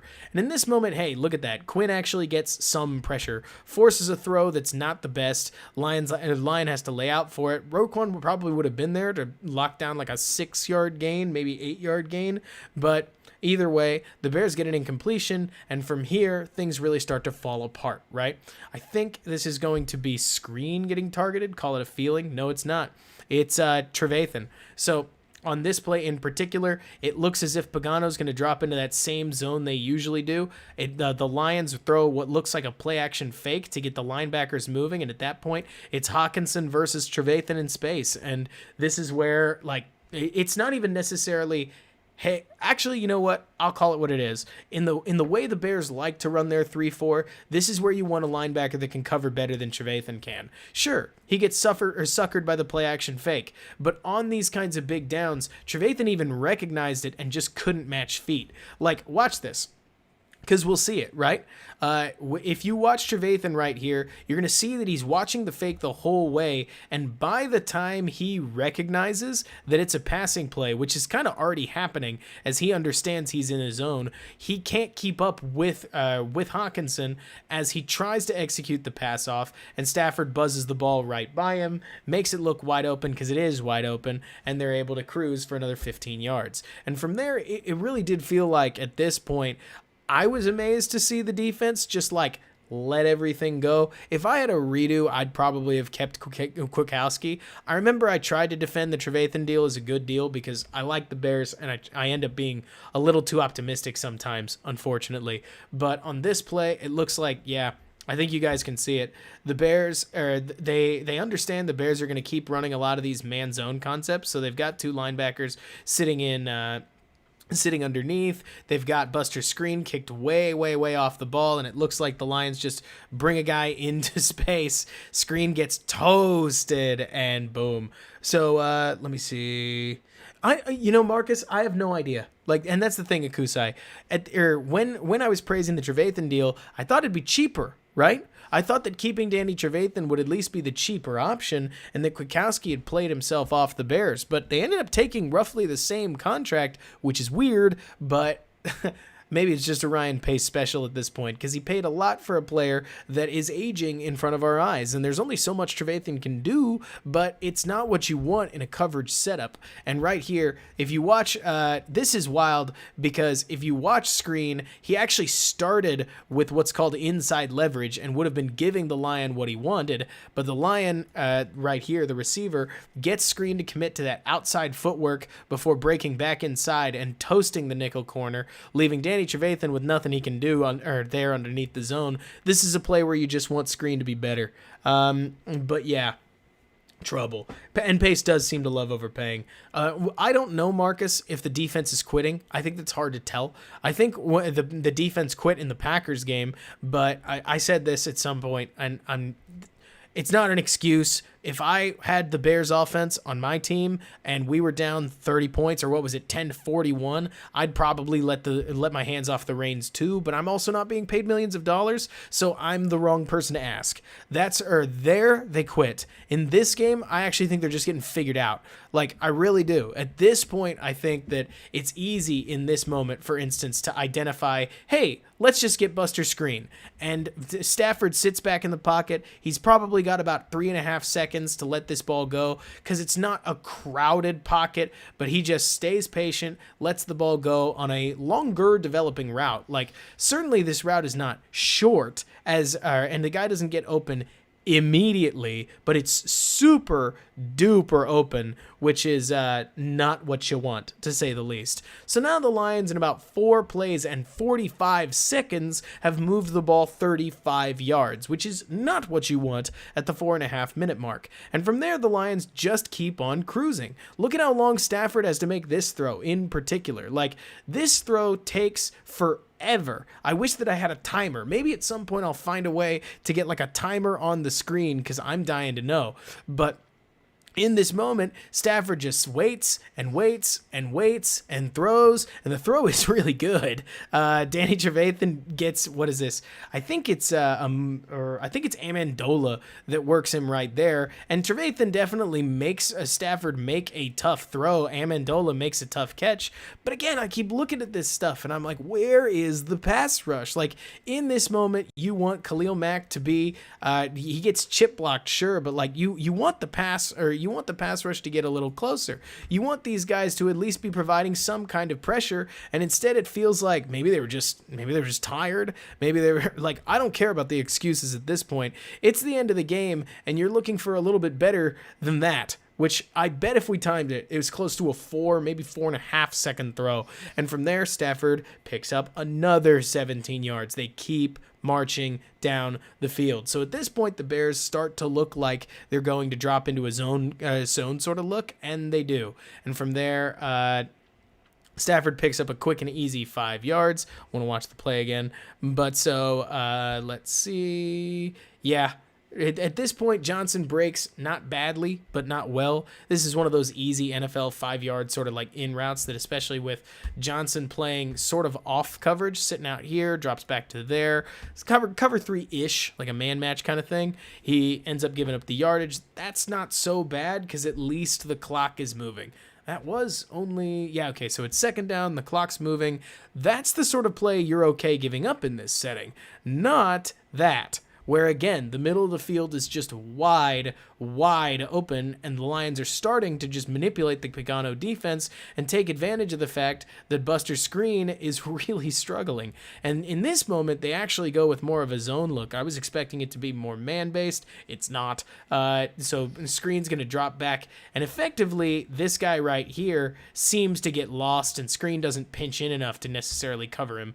And again, I would like to know whether or not this is actually Screen's fault, but it's not working well. Like whatever, this was one of those almost cursed moments where just about anything that the Bears called Pagano, certainly, like nothing worked. And I think, like somebody who's saying, yeah, at this point, the Mack and Hicks actually destroy the right tackle off of what looks like Mack engaging him and Hicks blowing him up there.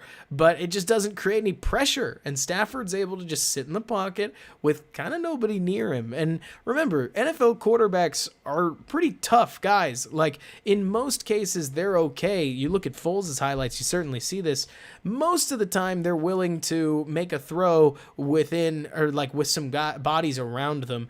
But Matthew Stafford in this moment has like nothing near him. And right here, does it get much easier than this play? Or it can get a little easier, sure.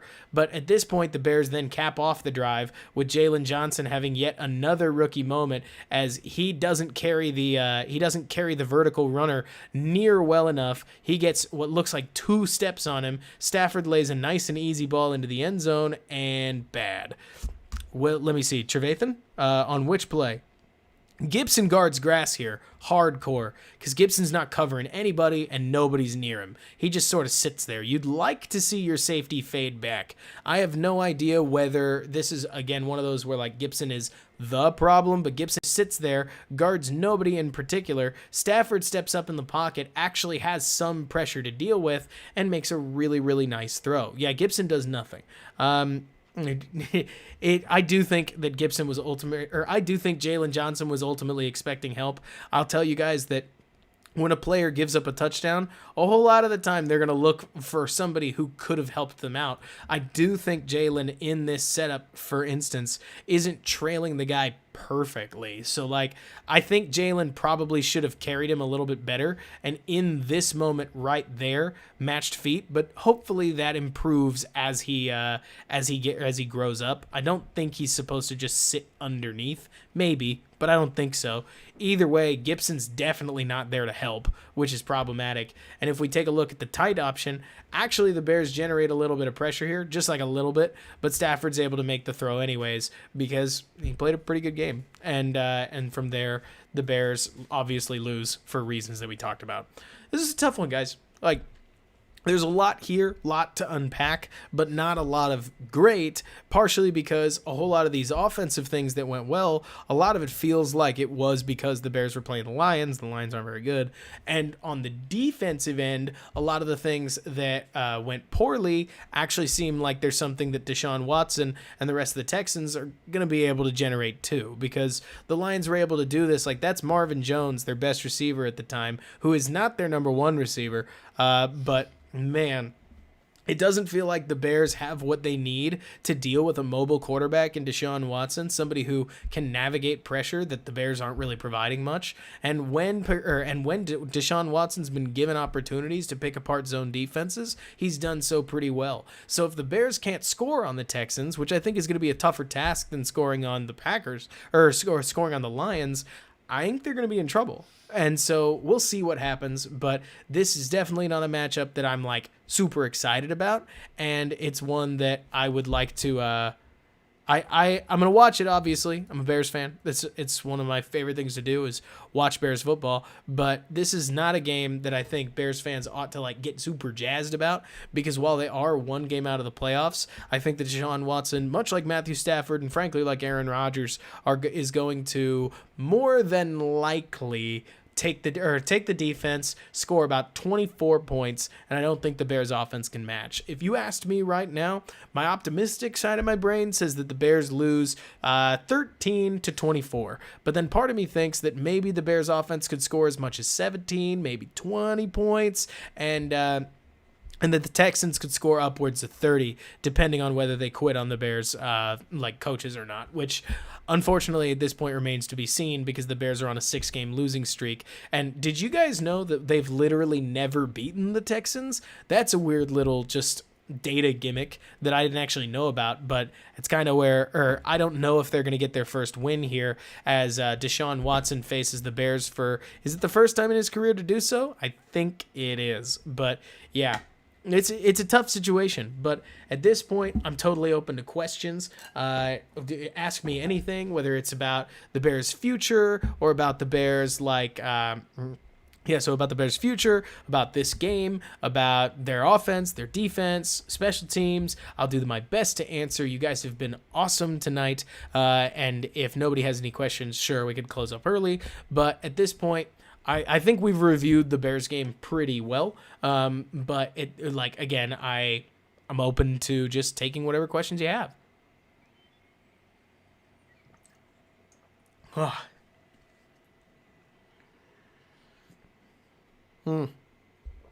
Let me see. Talking about Hakeem Hicks trade value, I really don't know. The trouble with Hakeem Hicks is that in a lot of cases, they you take a look at guys like Hicks, and he's about 31. Last I checked, anyways, and he's a good defensive lineman, but he's getting paid pretty well at this point. And I do think Hicks is like the motor, the heart, and the soul of our defense. But I also look at this team, and what I think I get most worried about is that I look at this team, and did you guys know that the Bears defense is the oldest defense in football? I was talking with my friend Brad Spielberger, and he said that, and I was stumped. I had no idea that the Bears defense has actually gotten up there as one of the oldest in football, but it has. So I don't think that they've got a ton of time left to be particularly great. And frankly, as we're watching this game, I'll just like roll some film. They're already starting to look like they're fraying at the edges, and I think we're all seeing that, right? Like 34 points to the Lions is not exactly incredible, but here as Hicks hits this point in his career where at 31, he's definitely passing his prime, if not starting to fade out of it, and at this point, I don't know if he has much trade value at all, especially given that the Bears in their setting might just cut him. Maybe you could take like a 6th round conditional 5th round. Maybe it's like a 6th round with a conditional 5th on it if Hicks like gets like 8 sacks or something. But I really have no idea, and I'm just talking out of my rear there. I don't know if Hicks has a ton of trade value. Somebody might take a 6th just to pick him up early and not have to sign him for a bunch of extra money, but I'm not sure, and I'd have to ask guys that are better at value. Would we be the first team to fall apart that badly if we lose out? Yes, Akusai. I don't think any team has ever started 5-11 or 5-1 and then lost 10 straight. I was seeing that back when the Bears had lost like 4 in a row.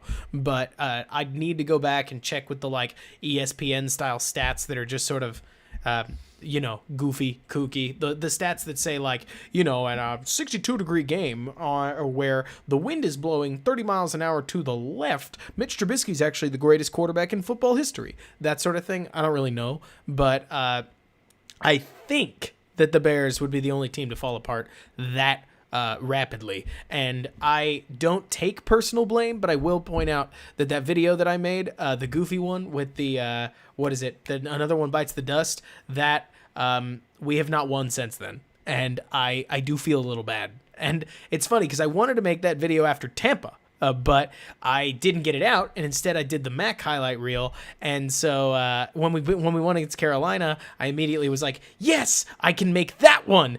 Like I can make the other one." And we never won since then. And I'm just owning it at this point. But I thought it was funny to make at the time. I still would make it again 100%. But it is hilarious that since that video we haven't won, and now I'm on stream saying I hope we don't win. And that means that that'll be the video that killed the season, and I'm just going to own it. Just going to take that one on the chin. What's also been really funny, by the way, in case anybody's curious, feel free to get a couple more questions in at any point.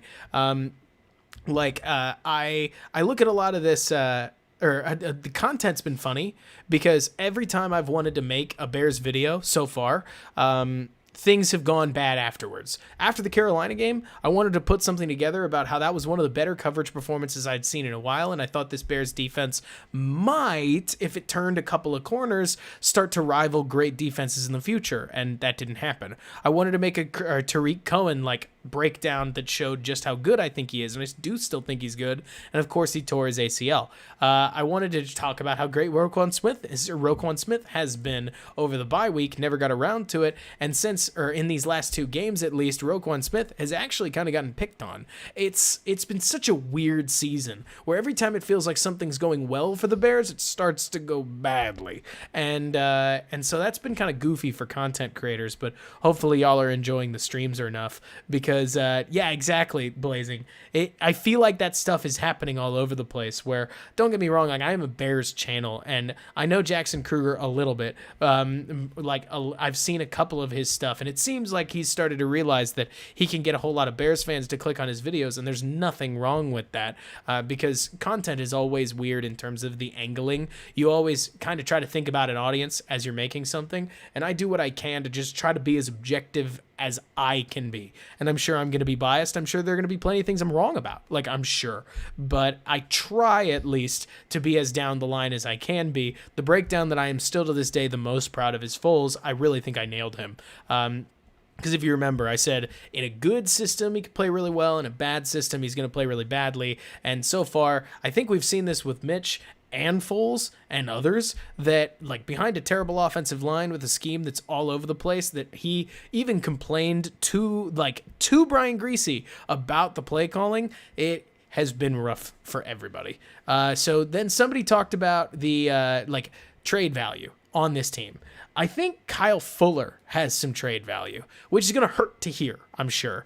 But basically, here's what you got to think about. The formula for trade value is such. Try to think of a player that is undervalued on this team and has a contract that if you were trying to acquire somebody, you'd like. Kyle Fuller in that setting, he is a very, very, very good cornerback, and he's about to be paid $20 million. So I don't know if he has a ton of trade value, but you look at a guy like Eddie Jackson, and I think that Jackson would be tougher to trade because he's so expensive that at best you're going to trade away a 4th-round pick and take on just huge cap money, and at worst you're going to be trading away Like you're going to be trading so you're going to take on that huge cap money, and now what are you hoping for? A whole bunch of interceptions? Like, sure, you could get all this, but he's not exactly Jamal Adams, a guy who can produce regardless of whether the defense around him is very good. Jackson at the moment seems to be a very, very, very good coverage based safety that struggles to tackle in the open field, and we've known that for years. So I have absolutely no idea if Nagy did or didn't call the plays. I know either way, G. Davis, I think that the Bears staff and what happened in the second half probably, like, if they weren't already in line to be getting fired, that probably got them fired, because especially like we went over early, those play calls that they had right there at the end of the game were nothing short of laughable. Like, they were, I don't know what we were doing. And I've talked about that a little bit, but I do think that either way, it was a very low moment for the offensive staff, and it was one that certainly, like, I remember I remember back when Jay Cutler played the Buccaneers. Like, it was 2016. Jay was old in his career. He played the Buccaneers. He threw like 3, maybe 4 interceptions, and I remember watching that game saying, okay, the Cutler thing's done. Like, it's over. And I knew, and I was a Cutler fan at the time, so obviously it sucked. But this was the moment where I went, okay, so the Nagy thing, it's over. Like, we're done here. This is done. And I'm actually a little surprised that the Bears didn't fire Pace, Nagy, and move on after that, so that they could get a jump start on their front or on the future. But we'll see. Hopefully they make the move sooner. But yeah, like you're saying, Slim Jim, it is so heartbreakingly sad to see a team that I still think, what's wild is, if this offense had become any semblance of anything at all, I still think this team could have easily been 10-6. There's too many of these games I look at, like Tennessee. Tennessee did not play well offensively against us. Minnesota, they didn't play well offensively against us. The Rams, they didn't exactly have like a banner game either. They played better than we did. But you look at any of these games, and if the Bears could have scored like even just average-ish, or Roquan Smith could have picked off that pass against New Orleans, you start adding wins quickly. And sure, the Bears had plenty go in their favor, like DeAndre Swift dropping that pass in week 1. But like, there are plenty of things that went for them early in the season, but they're like, you keep looking at this offense and saying, at least I do, if they had just become anything, like if they hadn't basically wasted 4 full football games, I think this team would be in a totally different place. The games that they have now down the stretch are very winnable games, and I'm sitting here hope we lose for the sake of draft position, which stinks. But it's kind of where we're at. And so it sucked to see this team become a laughingstock, because I really do think that they could have been a 10-6 team without like more than just a baseline NFL offense, but they didn't have that. And it's probably going to get everybody fired. But so, can we get a first for Khalil Mack? No. That's at least my guess. Khalil Mack is so expensive right now, and I believe, like, I need to take a look at his sack totals, but he doesn't have the numbers that everybody loves, and I get it. Like, pressures are not sacks, and pressures are a lot more valuable than sacks, but also, some people in the NFL just love the normal stat. You know, some people in the NFL are going to say, yeah, but he rushed for 15 touchdowns last year. Even though rushing touchdowns aren't necessarily like a sign of great play, I definitely, like, there are definitely people that look at that kind of stuff to determine value. They look at basic numbers. They look at yardage totals and everything else. Like, there's nothing wrong with this, but I look at Khalil Mack and I think that being as he's paid about $23, $24 million, and the Bears have pushed so much of his money into the future that I think even trading him as it is would cost us almost 40, 50 million in cap space, but I'd need to go look that up. I don't think that he's going to merit a first round, and I frankly don't think the Bears could move him if they wanted to, which stinks. Why does the offense turn to pass heavy when Mitch plays decent? I think it's because the Bears staff really likes to pass. Like, that's what I think is the answer. Not to mention, I think that I don't think there's anything wrong with that. A lot of the offenses that are pass heavy are pretty good offenses. Aaron Rodgers' offenses have been pretty good.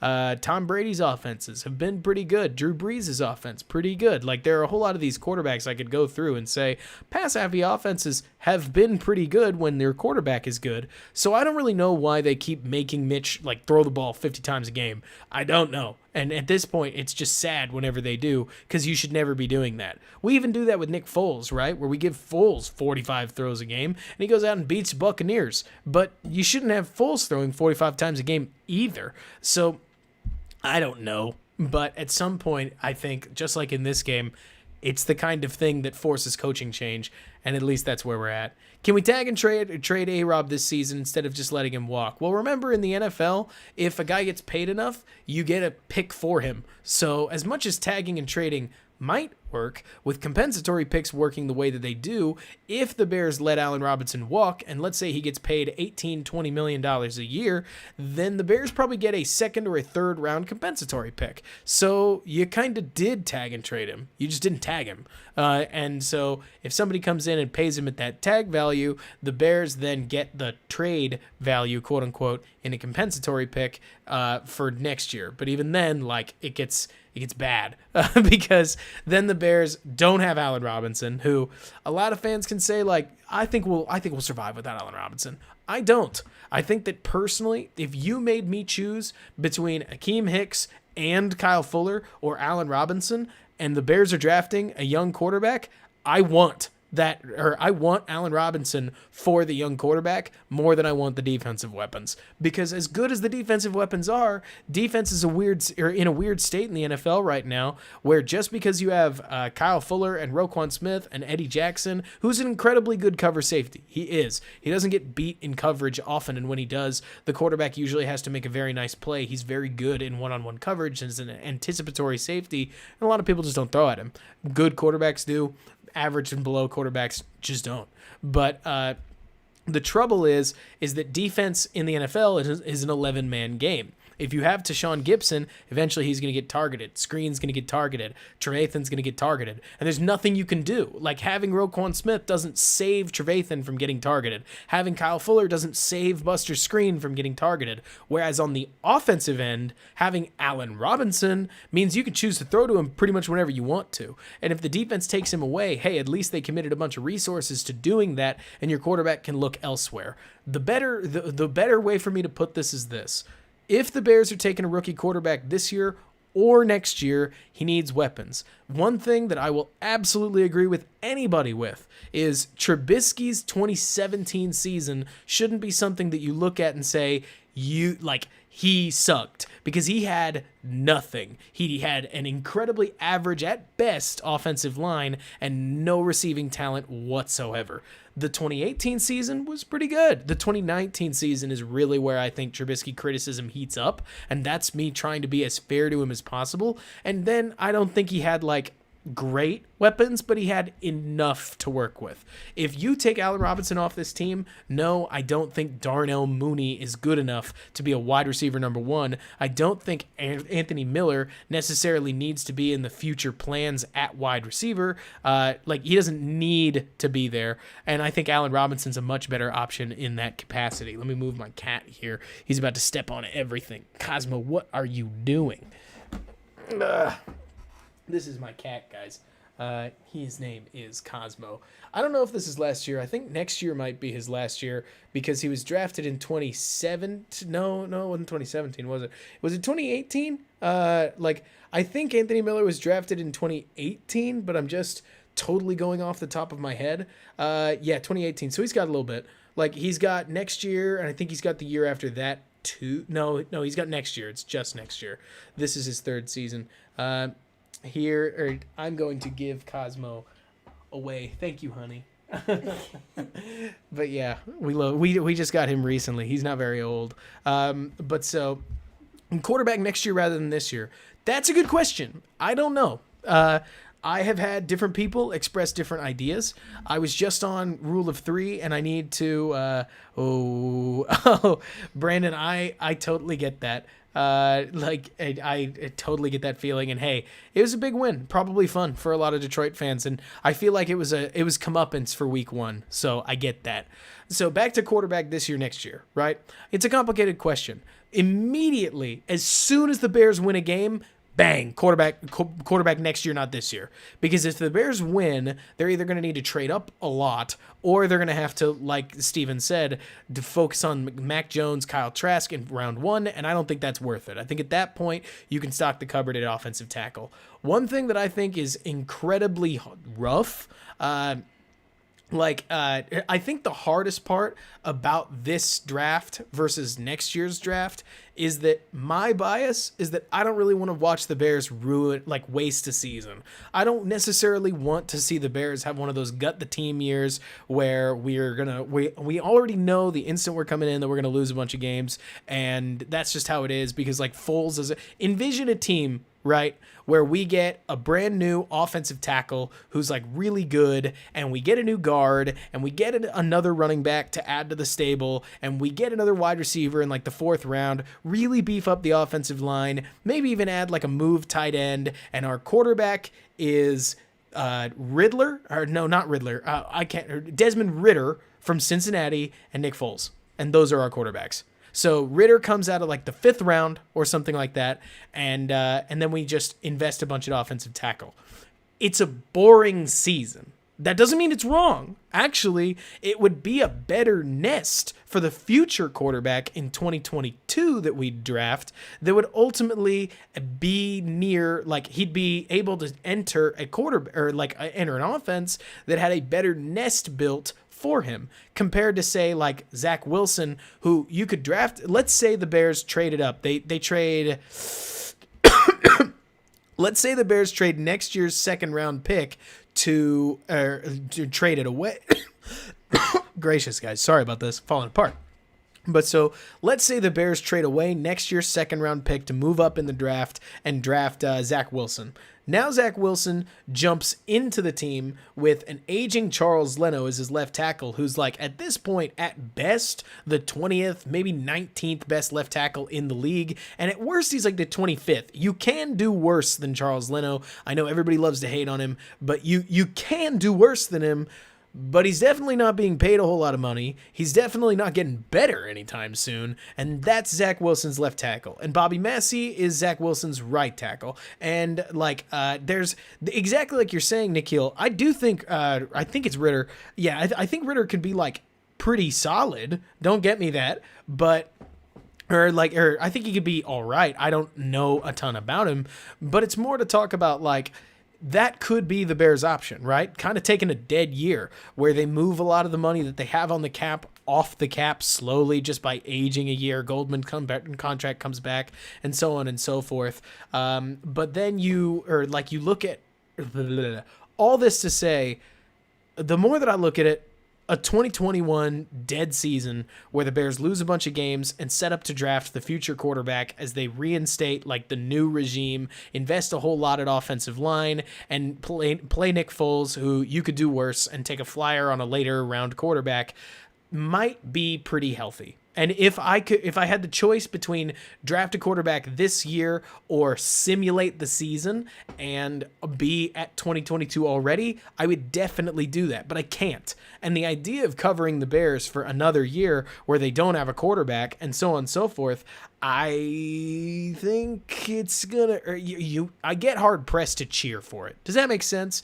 Just because at least if the Bears take a Zach Wilson type, they can watch the guy run around and we hope that he becomes our version of Justin Herbert, like the fun rookie that's making plays even if the Bears aren't winning. But you probably can't sell the farm for Zach Wilson, and you probably don't want Trey Lance in round 1 unless he falls to like pick number 11 or something like that. Just being honest about Lance's like ceiling and floor, because Lance then would probably get pressed into starting unless you could actually unless you actually had the patience to let Nick Foles be your starter with Trey Lance sitting on the bench until he was ready, then that pick probably doesn't necessarily help you either, and the line doesn't get a whole lot better. And I agree, G. Davis. I'm making the total assumption here that Ryan Pace and Matt Nagy are as good as gone. Like, I don't even think that's part of the the deal here.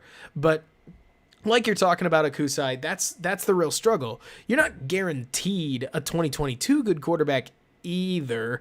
But in this dead year setup, you probably lose a good bunch of games, even with that rookie talent on your offense, and the defense starts to decay. I think it's going to decay pretty quickly, going to be honest, guys. Like, let's say Akeem Hicks is gone and Mac gets a year older, so does Quinn. Maybe Fuller's gone. All of a sudden, you've got a lot of replacements on the defense. Buster Screen, let's say he's cut. Great. Well, according to the coaches, they think that Buster Screen's better than Kinder Vildor and Duke Shelley, so we'll see. I mean, it's tough to know. But I think that this defense is going to get worse quickly, unfortunately, like in terms of over the offseason.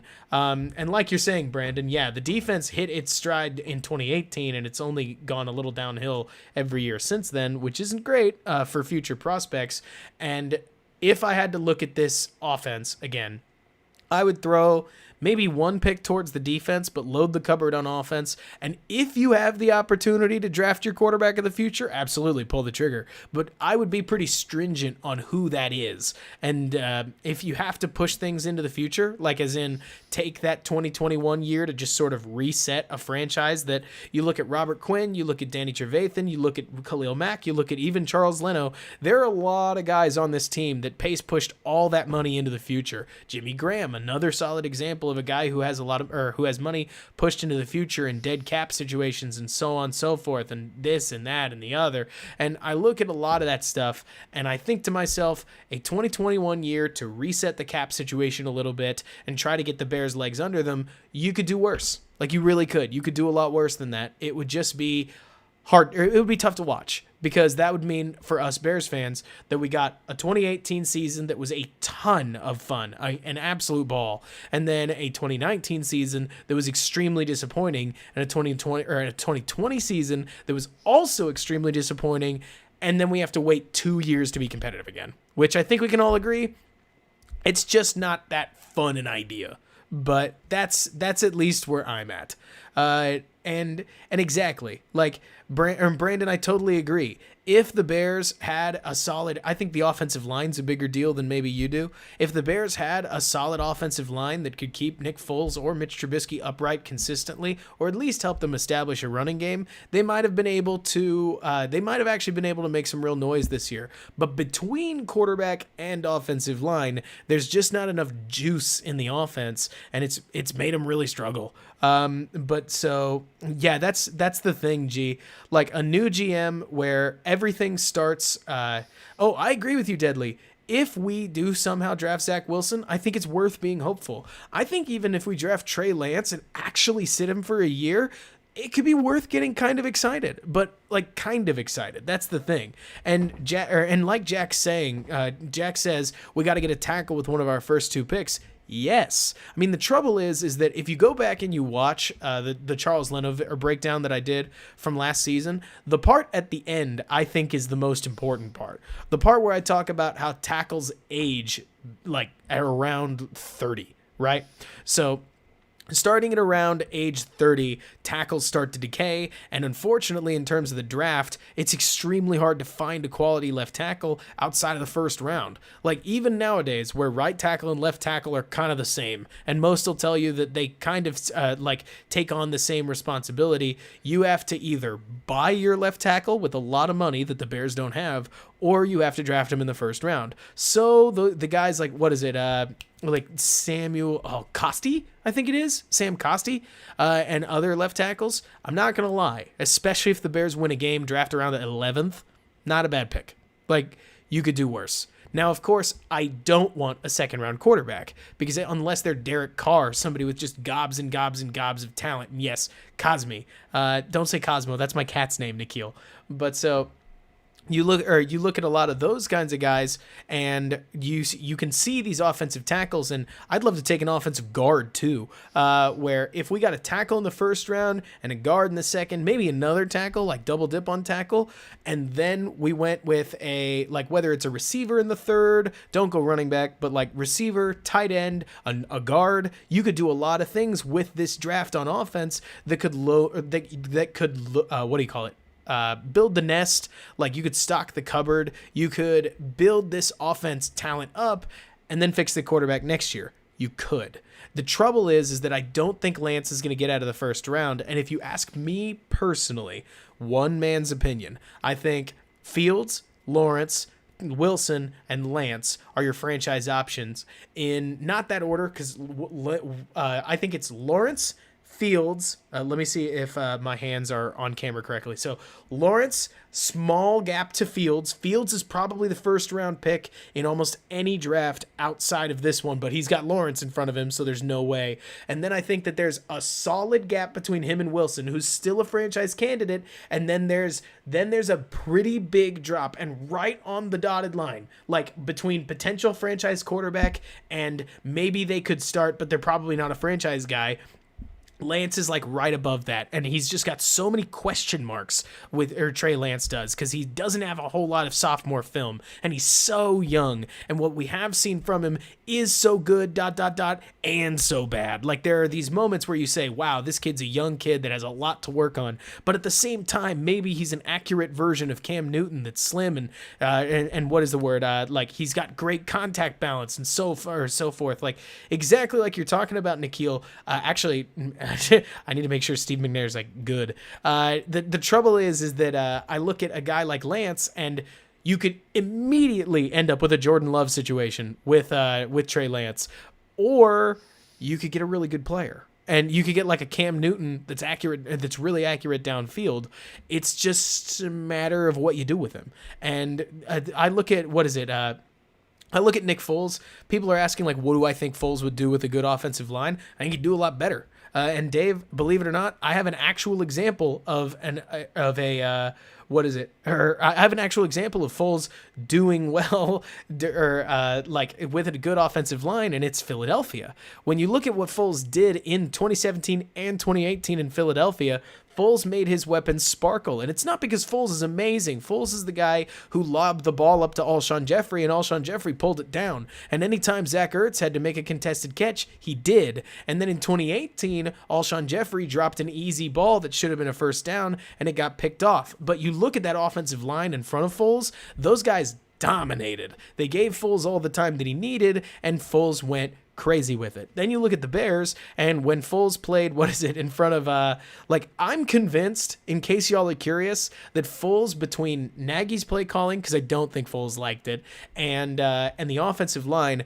I got the impression Foles gave up. Like, a lot of those the back foot balls that we've seen and so on and so forth, I think Foles was literally trying to survive, where a lot of other quarterbacks, or even Foles in a lot of other situations, might just suck it up and tough it out. Foles, I don't think, wanted to just get destroyed all the time, at least based on what I have seen, because I watch him, even in St. Louis, he wasn't this skittish, but in the Bear, as he was playing on the Bears, I see, when he's got Arlington Hambright and Rashad Coward and Alex Bars in front of him, does Nick Foles have reason to trust the offensive line? Not really. But is it the quarterback's job to not trust his offensive line? No, it's not. And it became a total cocktail of problems for the Bears. But yeah. So let me see. What was somebody saying? Like you're saying, Nikhil, talking about Trask. The biggest issue that I have about Trask, and you can take a look at my last breakdown, where actually I talked a lot about quarterbacks, and I'm going to be talking more about first round quarterbacks later. I'm sure of it. The biggest problem for me with Trask is his arm velocity. It sounds so weird, right? But when you watch a lot of these NFL quarterbacks, Matthew Stafford throws a normal football, and his arm is a rocket. Like, he can get the ball out to his receivers extremely quickly. And Trask can't. Trask throws a very lofty football. Believe it or not, when I watch Kyle Trask, I see Nick Foles. Like, I really do. I see a guy who is not very mobile in the pocket, needs his receivers to make good plays in front of him, needs that offensive line protection, and relies almost entirely on touch and placement. And even when Nick Foles is at his best, he's throwing with anticipation, and he's placing the ball, not throwing rockets. At least that's what I've seen. And yeah, like you're talking about, Steven, it's not a great sign for Trask in terms of cold, windy weather. And when I look at Mac Jones, I definitely see a lot of Alabama's weapons, that's for sure. The Alabama system right now is popping off, but I will give Jones some credit. His velocity seems a little better than Trask's. There's nothing wrong with Trask the human being. As I understand it, Trask's story is incredible. Like, walking on like he did and fighting from where he came from, like, Trask is that age-old story of a guy making the best out of a situation that maybe he wasn't given, like, necessarily as many gifts as other people, but he's still made a name for himself in Florida, and he's playing great college football right now. Don't take any of that away from him. But remember that ascending to the NFL it's weird. Matt Forte wasn't a known quantity, and all of a sudden he went in the second round out of Tulane University and exploded on the Bears, and is debatably one of the better running backs ever. Better, not best, but like, he's definitely up there. He was a great player. Florida does definitely have a more strugglesome offensive line than maybe I'm giving them credit for, but yeah, Trask has managed what he has really, really well. I just worry that he's hit his ceiling in Florida. Yeah, that he's hit his ceiling in college football. That's where I'm at. But so let's see. Yeah, they do need a whole lot of good players out of this draft. Absolutely, but.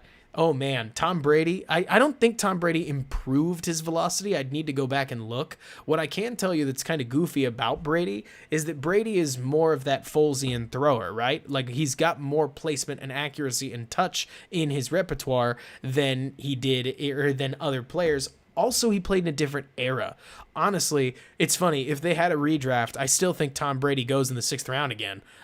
Because he's so unathletic that he'd get docked by tons of draft nicked if he was coming out again now. And I don't think that works. Like, it's not that I don't think it works. Let me be really plain. It's that I think NFL teams are going to let that guy surprise them more than they're going to draft them high in most of these settings. At least that's my take.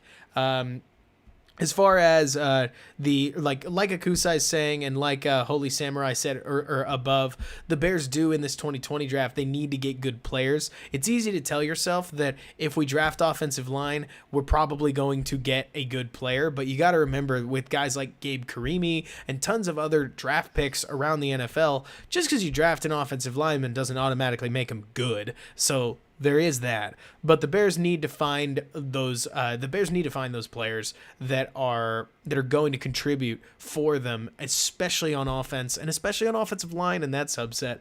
And that's at least my take. So let me read up. So somebody asked earlier, like, what do I think about the GM situation? I'm gonna try to do some work with. Brad Spielberger from Pro Football Focus. He knows way more about GMs and whatnot than I do. Jack, I saw you ask earlier about Arthur Smith. I mean, I think Arthur Smith's a great option, but I also want to remind everybody that if the Bears do fire Ryan Pace, also, this was a weird decision. I don't know if y'all noticed this, but Cordell Patterson's up on the hands team, and Darnell Mooney's back to receive because it's not that it would be a bad opportunity for an onside kick, but it is kind of goofy that Patterson's not the guy back there with Mooney up on the hands team, but hey, whatever. He's not. But yeah. Holy, I think you're being too...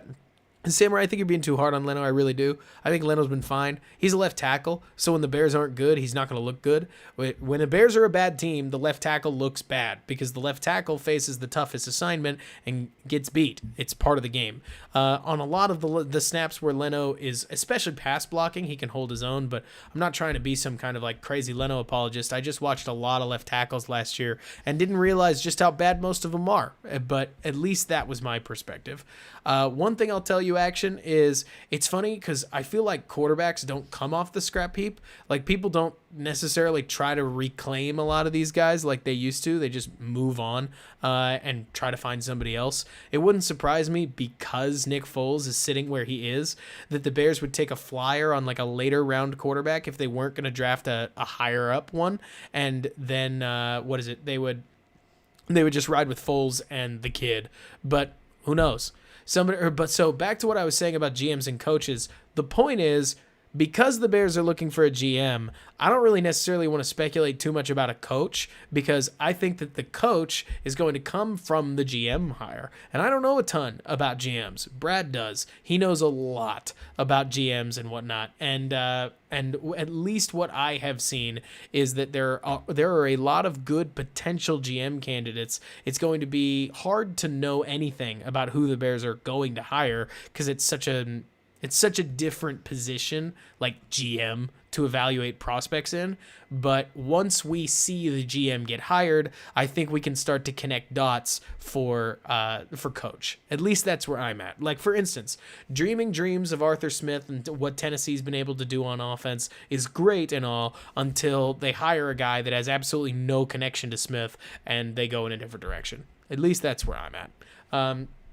So as far as, let me see, that's the thing. Like, what I do think is funny is that me saying, hey, Charles Leno's not the worst player in football history, can often come across like, oh, you think Leno's good. Well, no. If the Bears could replace Leno, they should, because he's definitely not going to get any better, and he's only going to get a little bit worse, and then a little bit worse, and then a little bit worse with each passing year as he starts to actually get old.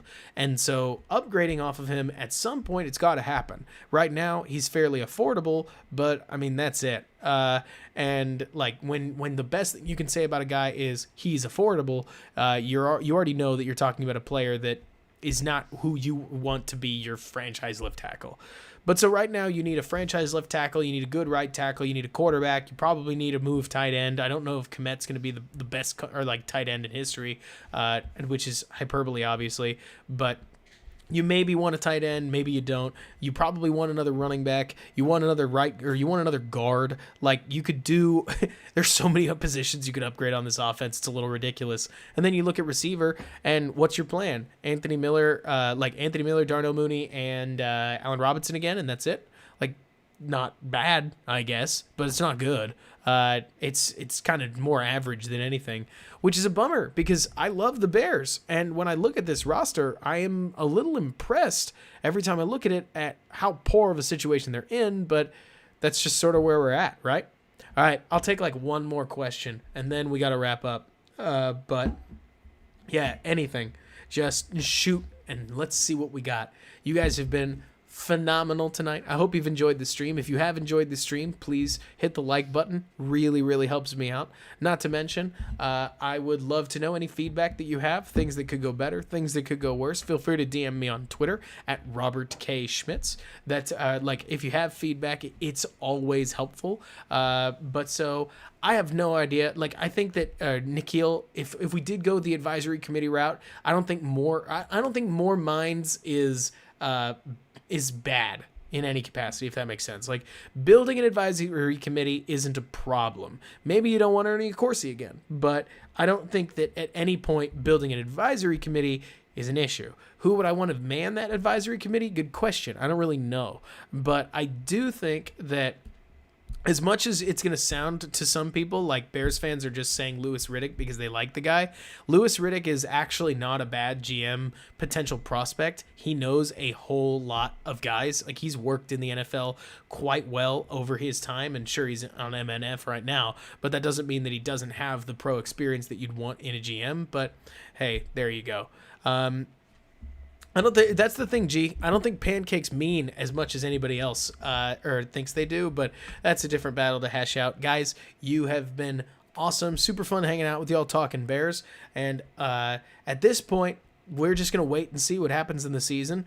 I do think that things are working out well for the Bears in terms of draft position, with Washington winning and the Giants stealing a win and a couple of other big teams that are like, or not big, but big for us, that are starting to take wins here and there. But we will have to see how things go, because while the Bears, I think, can lose to the Texans, they still have to lose to the Packers again, which might be weird because the Packers could be resting starters. They still have to lose to the Vikings again, which you never know who the Vikings are on any given week.